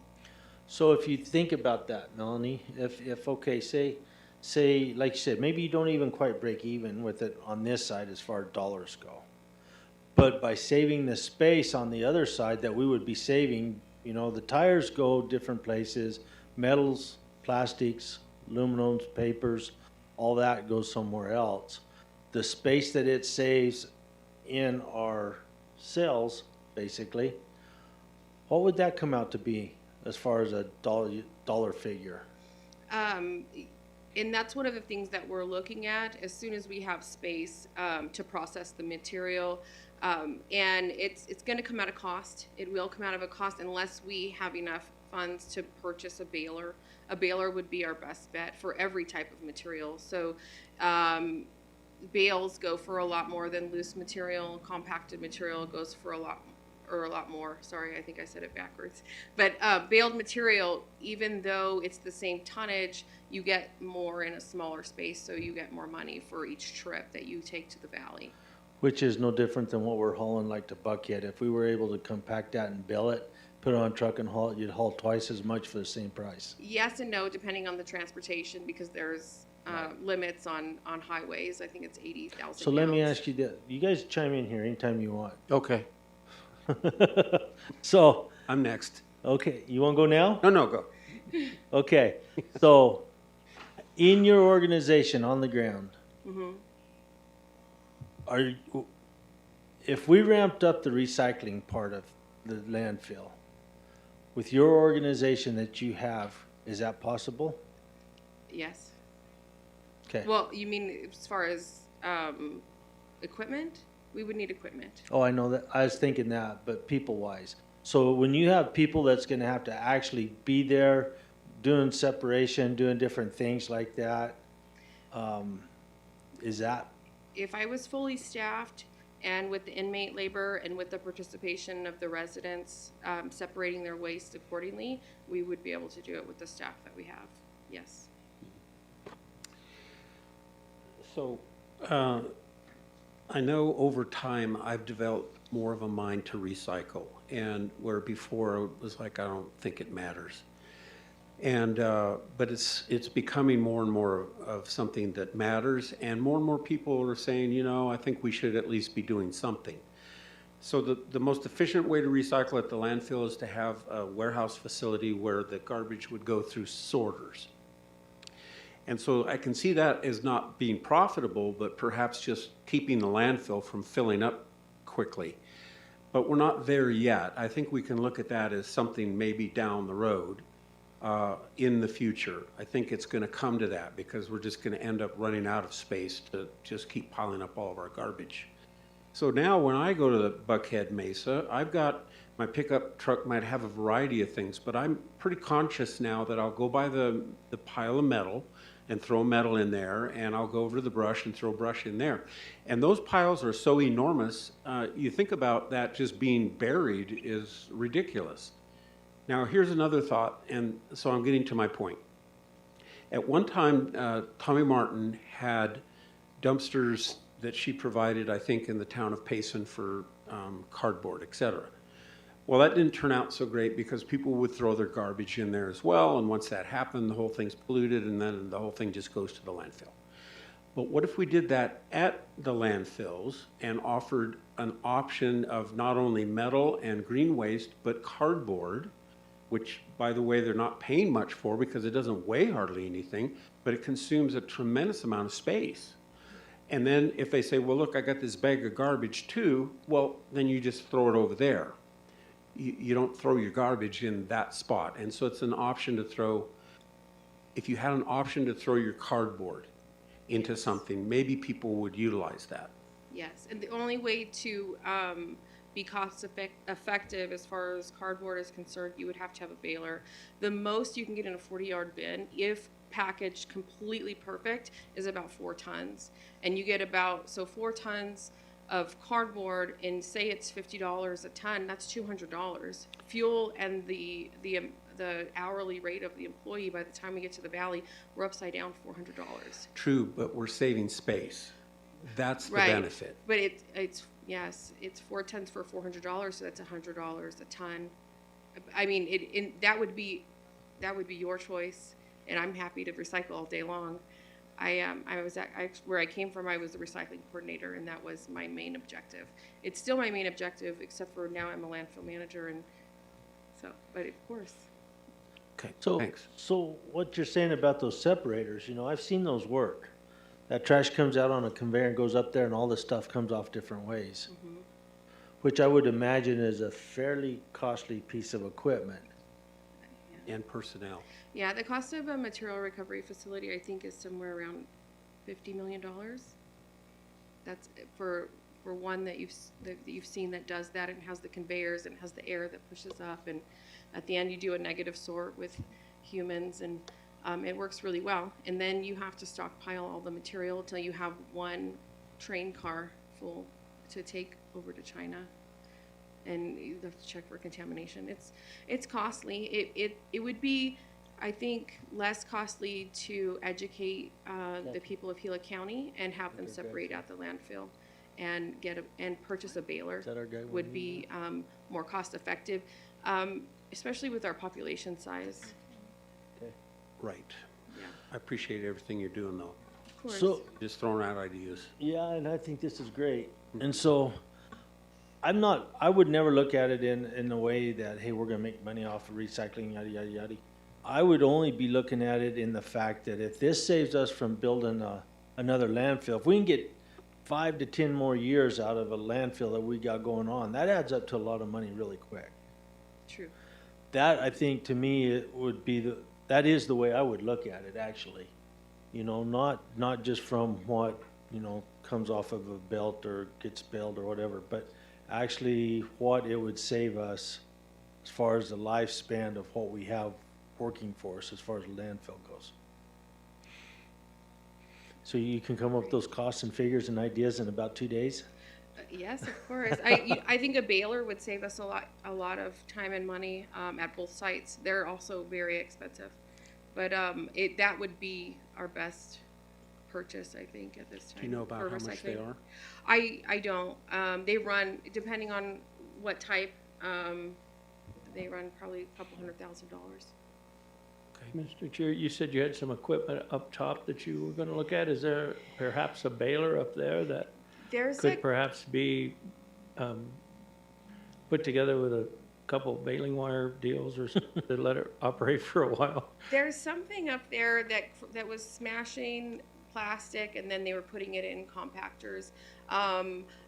I saw it on accident walking up there one time, and I need to ask the shop what it is, what all it did. So there's a possibility if cardboard would go in there and we could put it in one of the compact bins, that it would be beneficial. I was just thinking, you know, like a compactor too. With all the equipment I have, we must have some hydraulic rams around somewhere. I wonder, you know, if we could not get creative within ourselves and kind of build one that would help. I don't know, something to look at. And Melanie, you know, the idea of composting to me is very exciting too, but even a shredder that would shred all of the cardboard becomes a product people can use for gardening and composting. Building fires through the wintertime in your house. Insulation. Oh. Yeah, the fire. Thank you, Melanie. All excellent points. I want to take us back to this slide. You want to get us back on track, This Homero? slide is all about what you guys have been talking about, okay? Look at the airspace up there, okay? And it talks about the cost of airspace, which is a cost that we would save if we don't fill it up with cardboard or green waste or metal. And the cost to build, and the cost for the land, and the cost for closure. That's the land based on $20 an acre. Assuming that you could put 60,000 cubic yards per acre, it could be 40,000 cubic. This is a ballpark number, okay? $18 for every cubic yard that we build, and to close it. Okay? And if we don't fill that cubic yard, we save $18. So how much normally goes into a cubic yard? Well, we said 0.6 tons, a little over 1,000 pounds. So every 1,000 pounds of material that we take out of the landfill saves us $18. And so that needs to be part of the equation that says, do we make money or do we lose money? And so that's the reason why recycled material, one of the bullets in there says recycled material at cost is lower than landfill airspace, okay? and these are not Melanie's, and I say that because Melanie's trying to run a landfill, okay? So she needs to make ends meet. She needs to make ends meet. She's an enterprise, so she's looking at dollars and cents. I wrote this just trying to wrestle with the rationale of what are we supposed to be doing, okay? And recycling, it certainly can save us money. It helps the community. By the way, if we shred cardboard, that goes right into compost. One of the things that we needed to make the compost operation effective was a shredder, okay? Because we can get the cardboard, we can get the green waste, we can get the stuff from the waste systems from the cities, from sanitary, and we can make compost, but we need the equipment to make that compost, and it was over $600,000. Well, don't we have a shredder that we 600,000. ended up getting for the brush through the, excuse me, Mr. Chair. No, go ahead. Didn't we purchase a shredder with the, We have for the waste chipper. that we were, a chipper? A chipper. Okay, so it wasn't a shredder, the it's a green waste. chipper. Okay. Yeah. But we would need a shredder, and then we would need a device that separates, if you're gonna sell the compost, and you want the right size of compost, you need to separate the certain sizes from the others, a separator, I forget what they call that machine. So you need 3 or 4 important pieces of equipment to compost. And yes, we ought to be looking at that. But like Woody And was yes, saying, we- if we can get 6, 7 more years out of a landfill because we made an investment to remove materials, you know, I'd be in favor of that. Yeah, and we can put the numbers together that shows how much would a composting operation save us, and what's the difference, and how do we make up the difference. And certainly, what I've heard is a lot of excitement about recycling from the Board of Supervisors today. No, saving space in our landfills, Homero. Yeah. Recycling doesn't do a whole And lot, I'm- but and- saving and- that space and- does. And in the end, I would bring us to that point, yes. Okay, so a couple more slides, especially the last one. One more. I wanted to just share waste tires with you. We get a certain revenue for waste tires. It's another kind of like a standalone little enterprise, and we have to spend some money on how we take the tires and how we transport the tires, etc. And currently, we have at the end of this year, 2023, we're going to have $219,000 saved up. And are we billing waste tires enough for the personnel? Maybe the landfill is absorbing some of that cost. I don't know. But nonetheless, as you go across time, and if you keep revenues constant and expenses rise by 1%, you can see that the number diminishes over time. And this is not important. In the whole scheme of things, this is not important other than to show you it's a standalone operation. Right now, it's on the surplus side. We just don't know what's going to happen in the future, okay? But it could, maybe we could bill them for some of the labor that it happens on the landfill. But again, it would be had minimal impact on the landfill. Mr. Chair, if I may, and Homero, I know you want to hurry us through. Could we back up to the previous slide, and could you just touch on the dollar days I'm for sorry. me, please? Because I'm sorry. that's one of my things, and we don't have to go into it very deep, but if we could just touch on it, I'd appreciate it. The reason that dollar days is on the process improvement slide is because we made a significant improvement to dollar days. We said we were going to limit it to 1,000 pounds per person. And anything over 1,000 pounds, they would have to pay. And I'm assuming that the amount of material that we're receiving on dollar days since that era and before that era, that today it's less than it was before. The amount of material that we receive every Saturday is less than before, because before contractors would take advantage of dollar days and bring in every trip was a high tonnage trip, okay? And so now if they do, they pay $1 for the first 1,000 pounds, and then they pay the fee, which averages $48.50 for the remainder, okay? So there's been a process improvement, and we need to continue to look for process improvements in dollar days. Are they all Gila County citizens, for one, as an example, okay? And what else do we want to do besides limit it to 1,000 pounds? And those are the things that we need to look at. But dollar days has had an impact over the last over the duration of dollar days, it's been over $500,000. The duration of, since we implemented dollar days. And it averages out about $100,000 a year, okay?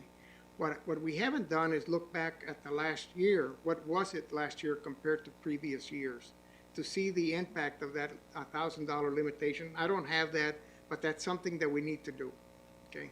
But again, it of course cost us money, just like some of the things we're talking about, with the benefit that, you know, one of the things today I heard about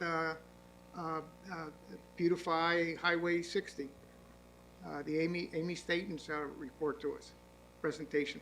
It was about us spending money to clean up our community. And to some great degree, Dollar Days does that, okay? And so, the next slide talks about increasing fees to keep our landfills open, to increase the fee, to pay for the future constructions. Dollar Days would allow people that are on limited income to come get rid of stuff once a month, at least. So anyway, I just wanted to bring that up on Dollar Days. We can talk about Dollar Days in a lot more detail, perhaps at another presentation. Yeah, no, that's fine. But I just wanted to make sure that that people knew, and that's why I put it on here, that we're looking at the whole picture. And Dollar Days for us is, people have there's the pros and the cons, and nonetheless, it's part of what we do at the landfill today. So we brought it up. So what I take from that then, Kim, also is since Dollar Days were started, it's cost the county, in, you might say, money we didn't receive, $500,000. $100,000 a year. Correct. Right? Yes. But to me personally, I think the benefit far outweighs that $100,000 a year. I know it's a little hard on the landfill folks, because that's a hell of a day, but it does help those people on those limited incomes be able to do that. Plus, it also gives the rest of us a little bit of a break too. Granted, 100%. And I really did appreciate that limited it to 1,000 pounds, because that needed to happen. There were huge amounts of people taking big advantage of that dollar dump day. And so I, for one, my opinion is, you know, as far as the $100,000 a year, I think we get more benefits than that out of the dollar dump day, out of the loss. But that's my opinion. Yeah, it cleans up the neighborhoods. So when I witness that stuff, there's these little old men and people that have their little trailers, handmade trailers, whatever, and they're cleaning up their own yard and stuff that they know that needs to have it done, but they haven't gone to the landfill. Now, I don't use Dollar Day because I don't want to wait in line for an hour and a half. So I'm willing to pay the extra just to get it done. But it's very popular. They line up for several miles. Yeah, there's been a lot of benefit. I even talked to the people from the Forest Service and even the county crews that on the dirt roads and things, they don't see near the garbage and things that they used to. So anyway, thank you. Thank you for bringing me back to that point. Okay? Okay. Next slide. Question? In a minute. You're good. So we wanted, waste tires, so we covered waste tires. Next one. Okay, so this is the final slide, and it looks at long-term expansion plans and cash flow. Okay, and it makes it, and Melanie and I wanted to look long-term. What happens to the accrual that we have for expansions? Because we have money reserved for closures. We save money every year for future expansions. So we're stepping into 2024 with $4 million. If you look at the column fiscal year 22-23, at the bottom it says carry forward with cash carry forward. Somewhere in the middle of the slide there, it's got $4,846,444. That's how much money we carry forward into 24.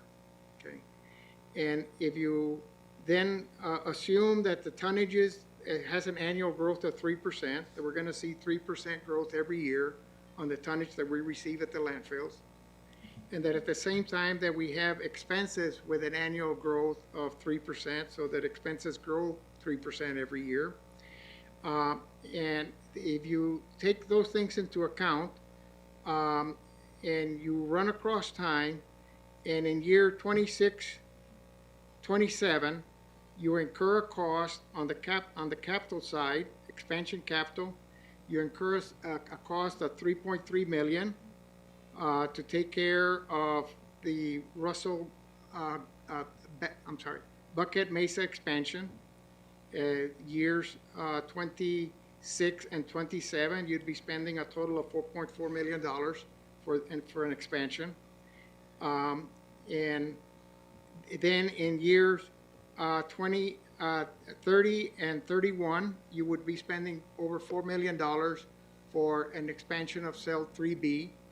If you include those things, if you include the purchasing of acreage, $150,000 with the Forest Service on year 25, and if you take those major expenditures across time, you look at that cash carry forward of $4.8 million, become red, and end up at the year 31 negative $5 million. Okay, with no fee increase, just going with what we have today, spending to build 2 new expansions, one for Buckhead Mesa, one for Russell Gulch, cell 3B.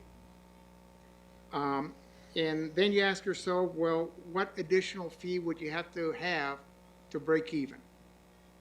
And so you create a little spreadsheet, and you go through a number of iterations, and you look at $10, $11, $12, $14, $15, and you play around.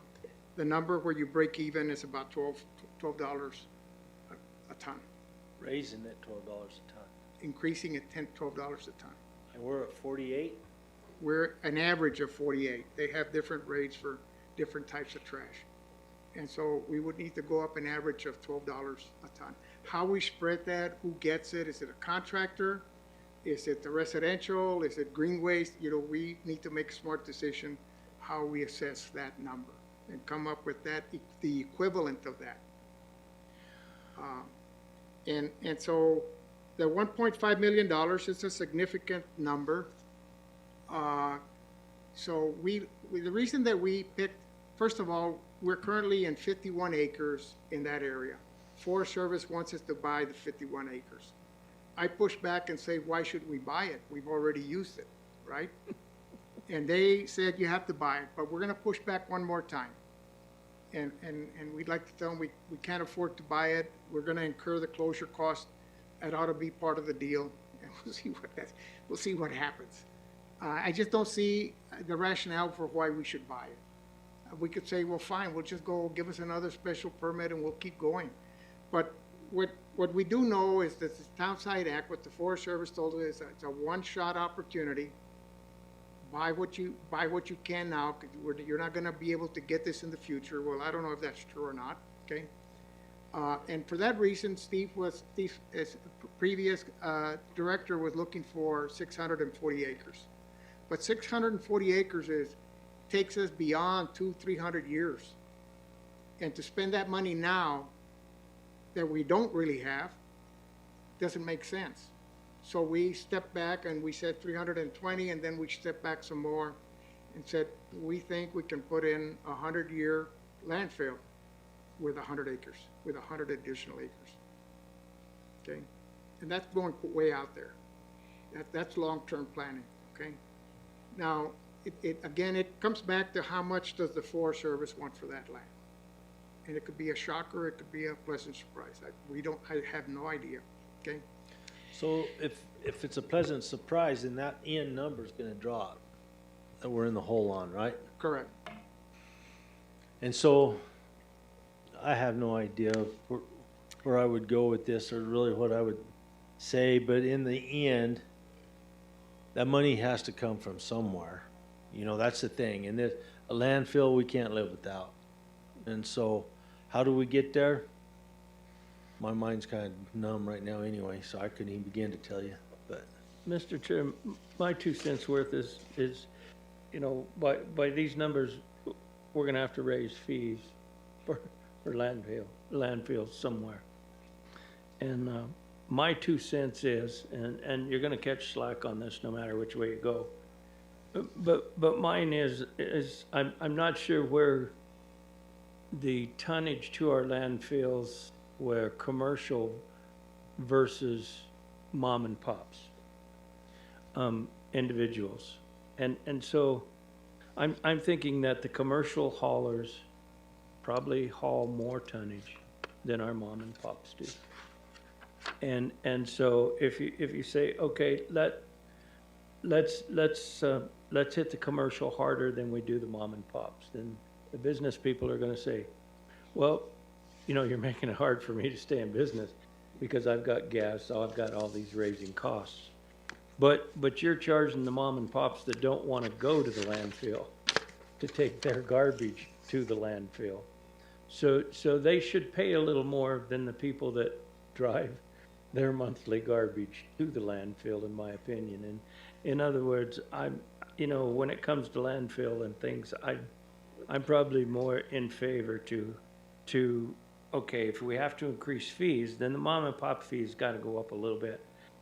But I think the commercials, could go up, more than the mom and pops, just because they're hauling garbage that no one else wants to haul. So that's where I'm at. I've been in business, and I know it's tough, but the people that do their own job usually get it cheaper than if they pay somebody to do it. So that's just kind of my 2 cents worth. Go ahead, Steve. Well, this just adds, so in my opinion, we got 5 years of red ink here that is bothersome. So yeah, we need to act on it in some way.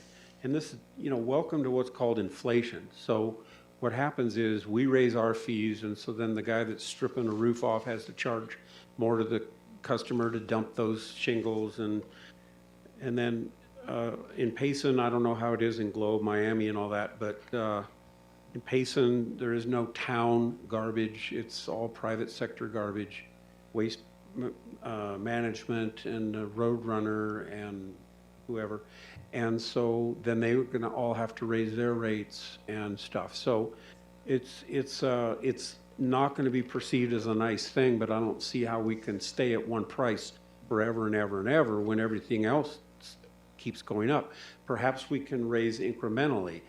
Is the $12 you're speaking of, which would run it up to $60 a ton, is that $12 in order to solve the stuff that's 5, 6, 7 years out, or could we raise it more modestly over time to get this red ink off the map? So first of all, this is just a proposal. Please don't focus on 12, okay? It's a fee that needs to go up. There's no doubt about that, okay? The other thing is, the longer we take to raise the fee, the bigger the fee is going to have to be. We can smear it across more time, or we can put it all in the last few years, okay? And then the fee would be astronomical. Waste management tonnage rate in Payson is quite high. They've already raised the fee, okay? In excess of what we would put, if we had to add something to our fee, in excess of that. The White Mountain landfill in Navajo County just raised their fee. I think it was $60 a ton. So it's something we're going to have to do. The longer we take to do it, the more it's going to hurt. The sooner we do it, the lower the fee can be, and that's a decision that we need to make. Okay. But we still have to. I wanted to get this in front of you now instead of later. We still need to work with the Forest Service. We need to fine tune the numbers for the constructions. The construction estimates are estimates. They're actually low estimates, okay? How we keep expenses down is mostly on the wage side, on the wages and salaries. So our expenses, I've got to think they're going to go up. And again, I think the sooner we take action, and we're not asking for action today, but we would like to come back later on with a more detailed work session followed by a request for action with a board item sometime soon. Okay, I'm gonna ask you a question, and Tim's gonna make a frown at me when I do it, but that's what work sessions are for. Without dollar dump days, where would we be on this end number? Well, it, 1, 2, 3, 4, 5, 6, 7, 8 years, 800,000, $1 million. Right now, the red shows 5.2, so we would be at $4.2 million We're still a In the ways red. out there. in the red, yes. Yeah, I have another question. If we don't have dollar dump day, what's it gonna cost to put a 2 or 3 man crew together to pick up all the garbage that's not hauled to the dump? You don't have to answer that. I just had to throw it in there. Well, we're gonna have to spend twice as much on beautify Gila County. Yeah, everything comes with the price. Well, Yep. I can see the next newspaper coming out in Payson saying, Gila County is gonna charge $12 more a ton, and, you know, be prepared, you're all gonna be paying all this. I can see that article coming. So if anyone's listening, I would like to say that the suggestion is that we're not doing that today, we're just talking. It's a work session. Yeah. But you're absolutely right, Steve, that could happen.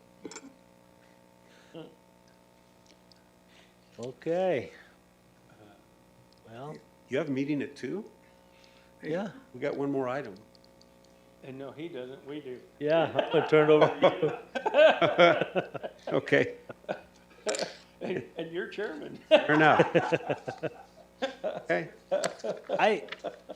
Good presentation, you guys. I really enjoyed this. I think this has Yeah. been good, so. I just see us still, there's still a lot of discussion and need more ideas from you guys, and we need to see where we're headed. I mean, it's obviously something we need to tackle sooner than later, but. You know, and Mr. Chair, I appreciate staff putting up with these work sessions and the board willing to have these work sessions. It makes for long days, but it opens up a lot of discussion. And had we had some of these work sessions a few years ago, we wouldn't be in the state we are now with the landfill situation and some of the road situations. So it makes for long days and it makes for things, but going forward, it's gonna help our constituents more with their landfills going forward and with their roads and their chip sealing, with us to take the time and staff to take the time for us to look further than our nose down the road and try to plan for next year and the year after on some of the things we're gonna do. It's just gonna make operations better. So I appreciate staff and the other board members very much for their extra time, energy, and effort to present this to us for conversation rather than just putting out fires. Let's prevent some. So, Chairman, Mr. Chair. if I could say one thing, Melanie did all the work. I did the presenting. I tell her I like to present, but she could have done the same thing or better. And she does have a lot of knowledge in landfill operations, and I'm happy that she's with the county. And this is actually perhaps the first time you've seen both a backwards look and a forwards look for landfill. And with data to support the thought of how we go forward. And so I was actually excited about bringing this to you because it does give us a glimpse into the future, and we can start to mold the future instead of 3A happening all over again, cell 3A. So I want to bring up something since we're on landfills. This is something to chew on. We've had our discussion in Pleasant Valley over that transfer station. So, I mean, when we look at Gila County, we normally just look at Buckhead and Russell Gulch. That landfill in Pleasant Valley needs to stay there. It needs to stay functioning and be a service. In Young, we don't have like Waste Management or anybody else coming in and out of there hauling trash. There isn't any. So there's one local there that picks up some household trash, but that's about the extent of it. And he was the one that the landfill was basically pushed over to when we got out of the business in 97, I think it was, maybe 98. since it's been open and people have been using it, he's still in business. He's still collecting household trash as much now as he was back then. I had actually went to him twice asking him to go back and open up the transfer station like it was when he received it, which he kept, he stated there was no money in it for him, and I'm not his business partner or whatever, so I have no idea. That's what he said. But anyway, so he's still in business and hauling trash and doing as good now as far as I know as he was. The landfill in Pleasant Valley, the transfer station, has done nothing but go up from what I've seen, except for the winter months. In the winter times it shuts down because of the weather and stuff. But we went from $400 a day to $700,000-800,000 more a day, and so it's only gone up on that. And I know it's a pain in your tail to haul that trash out of Young's, Melanie, but this is a service that we need right there in that corner, really, really bad. And I don't know how you guys want to talk about it, deal with it in the future, maybe another deal. Go ahead, Michael. Chairman, that's great topic, and I've been working with Melanie and Homero and staff to putting together a work session on transfer stations this month. So we're going to come in front of the board, in particular, have an in-depth discussion about the transfer station in Young. What's the cost of that transfer station? Just to give the board the information. So we're going to go in detail like this presentation. Melanie and Selena and Homero are working on a presentation for the transfer station. Is that the only transfer station we have, or is there one in Tonto Basin? That's the only one we have. So who runs the one in Tonto? Private. Oh, is it? Okay. So that's the only other landfill transfer station. We only have the 3 areas that we deal with in. Correct. Cool. That's easy. Yeah. So that's going to be later on this month? that is correct. Right on. I look forward to that discussion. How about you? You're doing this number, Melanie. Yeah, I'm not gonna. Good. So with that, you got it? Thank you, Mr. Chairman. I'll take over. Thanks, you guys. Very good presentations. I really enjoyed them, and they got to be useful for everybody, I hope. So, thanks, Steve. I got a meeting. Next one's not over by 4, I'm leaving. Thank you. Yeah. So,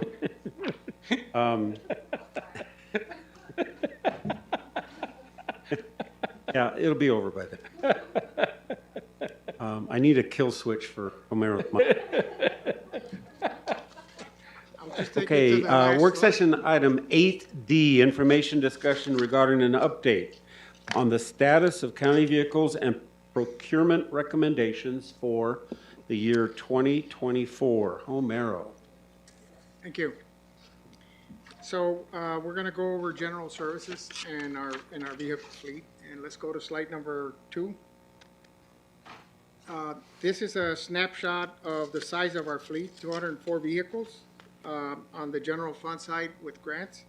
HERF has 50, landfill has 8. The good news here is the number of vehicles since 2020 has declined, and that is good news. We've had a couple of folks that have turned in 2 vehicles for 1. And for us getting them a new vehicle, they would be willing to give up 2. And we take anybody that offers that. We take that as a yes. Vehicle replacement plan has not changed.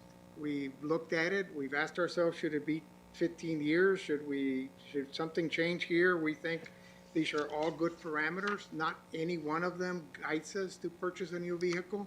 If it's older than 10 years, or if it's more than 100% of the purchase cost, or if it's more than 200,000 miles, the combination of these things and common sense guides us as to what to replace.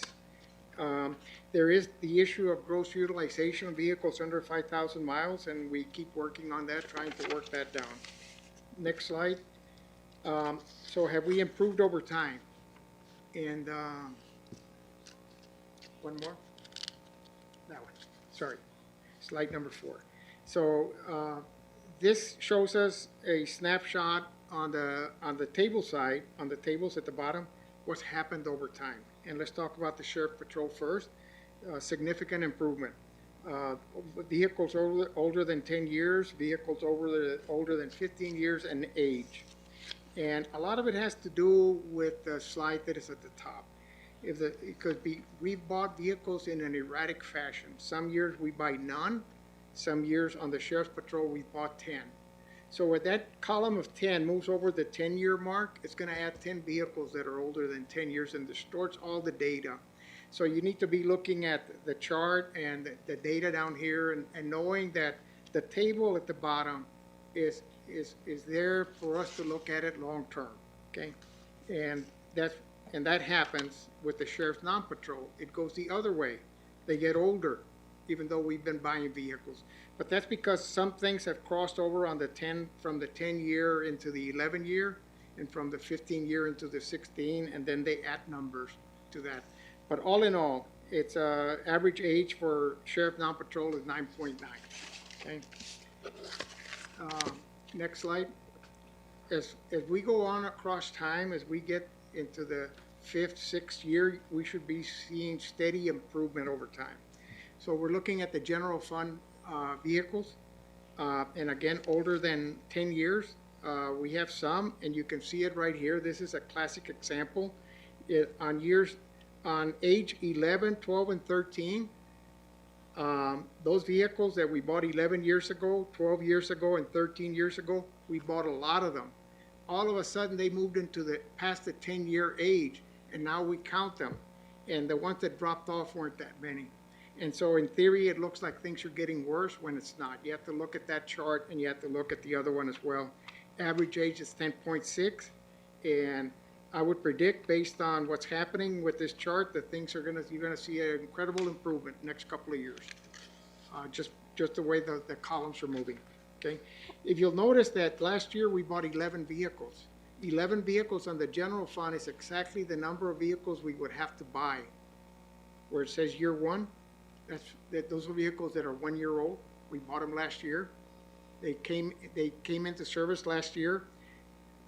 Those 11. If we buy 11 vehicles, that's exactly 10% of the vehicles in the fleet size, in the fleet. 10% of 204? Just the fleet and the sign, 105. I see. Okay, thanks. And so this year we're planning on buying 14 vehicles. 3 for the Sheriff's Patrol. This is with general fund money. Next chart, please. Slide number 6, I'm sorry. We're buying 14 vehicles, and 3 for Sheriff's Patrol, 2 for Sheriff's Admin, and 11 for general fund. 14 of the vehicles that we're replacing are greater than 10 years. 2 of them that are not older than 10 years. One of them has a blown engine. The other one has mileage of 250,000 plus. So that's the reason those are being replaced. Next chart. Number 7, slide number 7. One backwards, right there. So we're also board authorized 500,000 of ARPA fund to be used for vehicles, and we're buying 6 additional patrol vehicles for the sheriff with that money. So next, in the coming years, you'll see a significant improvement to the sheriff's fleet. Okay. We've also requested congressional funding for 6 expedition and 3 transport vans, and we're still waiting to find out what's going to happen. All of 2023. Okay. Next one. Vehicle utilization. This is one that allows us to do process improvement, okay? So Sheriff's Patrol, and I want us to look at the column that says number of vehicles averaging less than 5,000 miles per year over the vehicle life. If you look at the one of what happened last year, it doesn't really tell the story. But over the life of these vehicles, the Sheriff's Patrol has 0 vehicles that have less than 5,000 miles per year on average over the vehicle life. And you would expect that, right? They get used all the time, Sheriff Patrol vehicles. If you were to find one, we would have to ask the question why. Sheriff's non-patrol has 3. Non-patrol vehicles leased, I'm sorry, that should say leased vehicles. We have 14. Leased vehicles, we mean like the vehicle that I drive, the vehicle that the assessors drive, the vehicles that are given to a department for one person to drive we call those leased vehicles, okay? 14 of them have less than 5,000 miles over the life of that vehicle, and Motor Pool has 1, okay? So we are always looking at those vehicles and asking ourselves what should be done. And basically the next slide addresses a little bit of what we're trying to do, okay? We're trying to ask folks to consider using the rental vehicles, where it's like the Motor Pool, where you can check out a vehicle for a day. And so we've been talking with folks and asking them if you had a kiosk close to you, at your building, would that accommodate your need for a vehicle that you don't have to have a vehicle assigned just to you, okay? And we're using that. So for instance, the kiosk locations, we're gonna open up a kiosk location in the Globe Public Works Administration building. That's where I have my office, okay? We're planning to have 2 or 3 vehicles there. There's a number of IT folks that constantly use their own car for the most purposes. Joseph came here today. He drives down here. He doesn't incur a lot of miles. He drives it back, and when you look at it, you say that's not a lot of miles. Okay. So the other thing that we're looking at is frequency. How often are people using a vehicle? And we can do that with the rental vehicles. We can't really tell if we assign a vehicle to you how often you use it. We can check the mileage. We know you're under 5,000 miles. Do you use it 3 times a day and only travel a mile? We don't know that. So when we talk with folks, we're also interested in the frequency of use. The vehicles, when we rent them, we know both the frequency and the utilization. And so we're trying to, folks that have low utilization, to offer them an alternative, and the alternative is with these kiosk locations. So the rental places, one at Globe Shop, where you can go rent, they've got 4 vehicles at Star Valley Shop. You can also rent them at the kiosk location. They have a key. You can check out a key, you can take the vehicle, okay? And it's done digitally. You can go up to the kiosk, punch in the information, get a vehicle if it's available, take the key, and then return the key back to the kiosk. At the Globe Shop and the Star Valley Shop, they don't have a kiosk. You just go get a vehicle from those shops, okay? Recently, at the Cobra Valley Complex, some folks moved in there from the I think it was the health department at Cobra Valley, and they were leasing a vehicle so often that we decided to go put a vehicle there, and we can monitor their usage with that. They don't have a kiosk, but they're keeping records of the usage, okay? But we want, our strategy is to expand the use of kiosks and non-kiosk rental locations. One of the things that we did is we put a kiosk, for instance, in the Tommy Klein Martin complex. Cost a lot of money, cost something like $35,000 for that kiosk. But what we learned is we can get the key box and the software for $9,000. And if we put a laptop or a computer next to it, we can operate it just like if it were a kiosk for about $12,000. So we're going to be using that where we can to be able to have keys that can be checked out at any time by anyone that is registered to check out vehicles, and encourage people to have to use rental vehicles instead of keeping a vehicle for them as a leased vehicle. And we're trying to drive that strategy. Okay.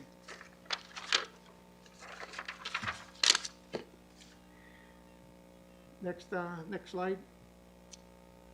Recently, this coming year, 2024, the general services is going to be, all expenditures for general services are going to be under general fund. Before they were HERF, they were driven by the HERF, and then HERF would bill out folks for the expenses. This year, 24, fiscal year 24, we're doing it the other way. General fund will incur the initial expense of maintaining vehicles and then bill out the cost to the enterprises like HERF and landfill and others, grants. So we were trying to figure out what the billable rate was for general services. That's the folks that maintain and administer our fleet.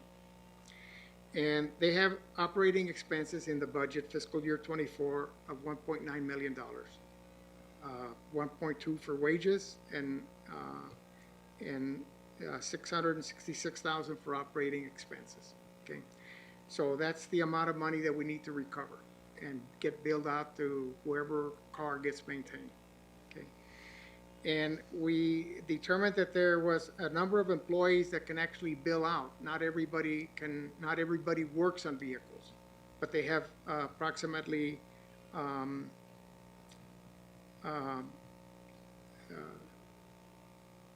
14 individuals that do. Okay, and those individuals, of course, they have vacation time, sick time, holiday time, and sometime in the morning and the evening to wash their hands, clean up, put their tools away when they're not billing out any time. And we wanted to subtract those hours away from the hours that they can bill to leave behind the billable hours that can be billed. And we determined there was 1,650 billable hours per employee. Okay, and then we took that times the number of employees, which is that 14 that you see on the middle column, and we ended up with 20,295 hours that they can bill. And if you divide that into the $1.9 million, you end up with $96.06 per hour that they should bill out when they're working on a vehicle, and that's what they're going to start doing. And so this is a little bit about planning your work and measuring your work. So now we have a tool that lets us see how much time do we spend on motor oil changes versus an engine transmission problem, you know, routine maintenance versus breakdown maintenance. How much time are we charging against landfill and HERF exactly? How much time are we charging the sheriff's department? With the billable hours, we have a good tool to help us measure our work and ask ourselves, is all the work that we're doing, oil changes and tires, replacing tires, is it all routine maintenance, or how much of it is routine maintenance? And we can start to ask ourselves, is that the right thing for us to be doing? Anyway, it's a tool for us to do, and it's also a way for us to recover our cost and be transparent with what it costs every organization. We didn't have this tool before. Okay. So, Romero, when you say billable $96, so if the sheriff's vehicles are being maintained for 1 hour, $96 will be billed to the sheriff's budget? For labor, yes. Okay. And now exactly, I don't think County Manager Mr. Manlove would like for us to increase the number of transactions. Actually, this is about reducing the number of transactions. For instance, a lease vehicle. We lease a vehicle, and I'm going to use the example of the assessor. We lease a vehicle to the assessor. They have a vehicle for a year. It's basically their vehicle. It's at a cost per year. That includes the maintenance cost. We estimate the maintenance cost. So once a year we have a transaction, we bill them for that vehicle. We don't bill them for every maintenance activity. However, our system keeps track of all the maintenance activities for that vehicle. Okay, and it's a tool for us to examine. We're trying to reduce the transactions while we gather more valuable information. Okay, and that's kind of like the purpose of the billable hour. But yes, it would be, that's the cost of an hour's worth of work before parts. Okay. Okay. Next slide, please. And every year, for the last 3 or 4 years, we've been preparing an assigned vehicle total annual cost, and that's the cost that I was talking about. It breaks down the vehicles that we have in various categories, and it determines a replacement cost. This is what it would cost to replace like a 4x2 pickup. It would cost $51,680. Over 10 years, it's $5,168. That's the first cell that you look at the top on the left-hand side, okay? 5,168. That represents 1/10 of the replacement cost, because our goal is to replace that vehicle in 10 years. So you accrue that money over 10 years, you should in theory have the money to buy a new pickup truck 4x2. Now every year we revise that, so if it goes up, next year it's a different number, okay? Higher number usually. And then there's a maintenance cost. Well, we have the capacity to go look at the category called pickups 4x2 in the software system and ask them, what's the maintenance cost for the life of that vehicle, and how many years have we had that vehicle? And you divide one into the other, and it gives you an annual cost to maintain that vehicle. And then we average that across all the vehicles that are a pickup 4x2, and we come up with an average maintenance cost, okay, for all these vehicle types. And so we end up with the cost for you to have a vehicle, to own a vehicle here in Gila County. The total annual cost is a little over $8,000, okay? And that's your cost every year for 4x2, and you can look across the table and can see that the cost varies depending on the size of the vehicle and the maintenance cost associated with that type of vehicle, okay? And so when somebody does their budget, if they get a leased vehicle, they have a budget line called leased vehicle, and they should have, if they have a pickup 4x2, it should show $8,033. And then finance has the opportunity to take the replacement cost and set it aside for an accrual so that we can buy that vehicle 10 years from now. And that's the purpose of this work that we do. And we provide it to accounting every year. So what's interesting, Homero, to me is that the one-ton pickup is $1.5 million every 10 years. Which one? One-ton pickup. Very expensive, huh? Sounds like it. $7,500 to replace that one-ton pickup. And that's based on how we buy those one-ton pickups and what's on them when we buy them. Right. Okay, it looks at that what's actually happened. The replacement cost is based on the history of those the cost of those vehicles. Okay. So, questions? Sharing that information, there's been some improvement. We always have to be working on vehicle utilization and finding ways to encourage people to, if they don't really use the vehicle, let's turn it in, let's put it in the motor pool. Let's find a way to put a kiosk close to you so that you can rent out that vehicle. Supervisor Humphrey, any questions for Homero? I have no questions other than thanks for the work sessions and by your charts and things for us to be able to work smarter, not harder, and have a whole lot less surprises. I appreciate it very much. Yes, thank you for all the presenters today. So the thing I learned about vehicles today, because it seemed like I've been here 2.5 years, and we're always buying vehicles. Vehicles. And it's sort of like they're all going to be brand new at some point. But we would literally have to average about 20 purchases a year to keep everything within the 10-year refreshment. Yes, we'd have to purchase a little over 20 vehicles. Yeah. A year. And we're not doing that. Maybe we're going to be doing that coming up, because you said you got 11 plus there's then 6, 14. How many more? 14. 6 for ARPA 6. And then some more. Yeah. 9 for the federal monies. So this year, if we do all of that, we'll exceed that goal. Again, when we rate the vehicles, it doesn't mean that we pick from the top and go down the one that's the oldest. We ask ourselves, we talk with the folks, we ask ourselves, should we be replacing that one? Is it a vehicle that's used exclusively for certain things? And we make decisions. We may never get rid of a 20-year-old vehicle. It may not make sense for us to get rid of a 20-year-old vehicle that's only used for a very specific purpose and infrequently. And so we try to make smart decisions, but it serves as a guide. We don't necessarily need to get to the 10-year level, but as long as we strive for that and make smart decisions every year.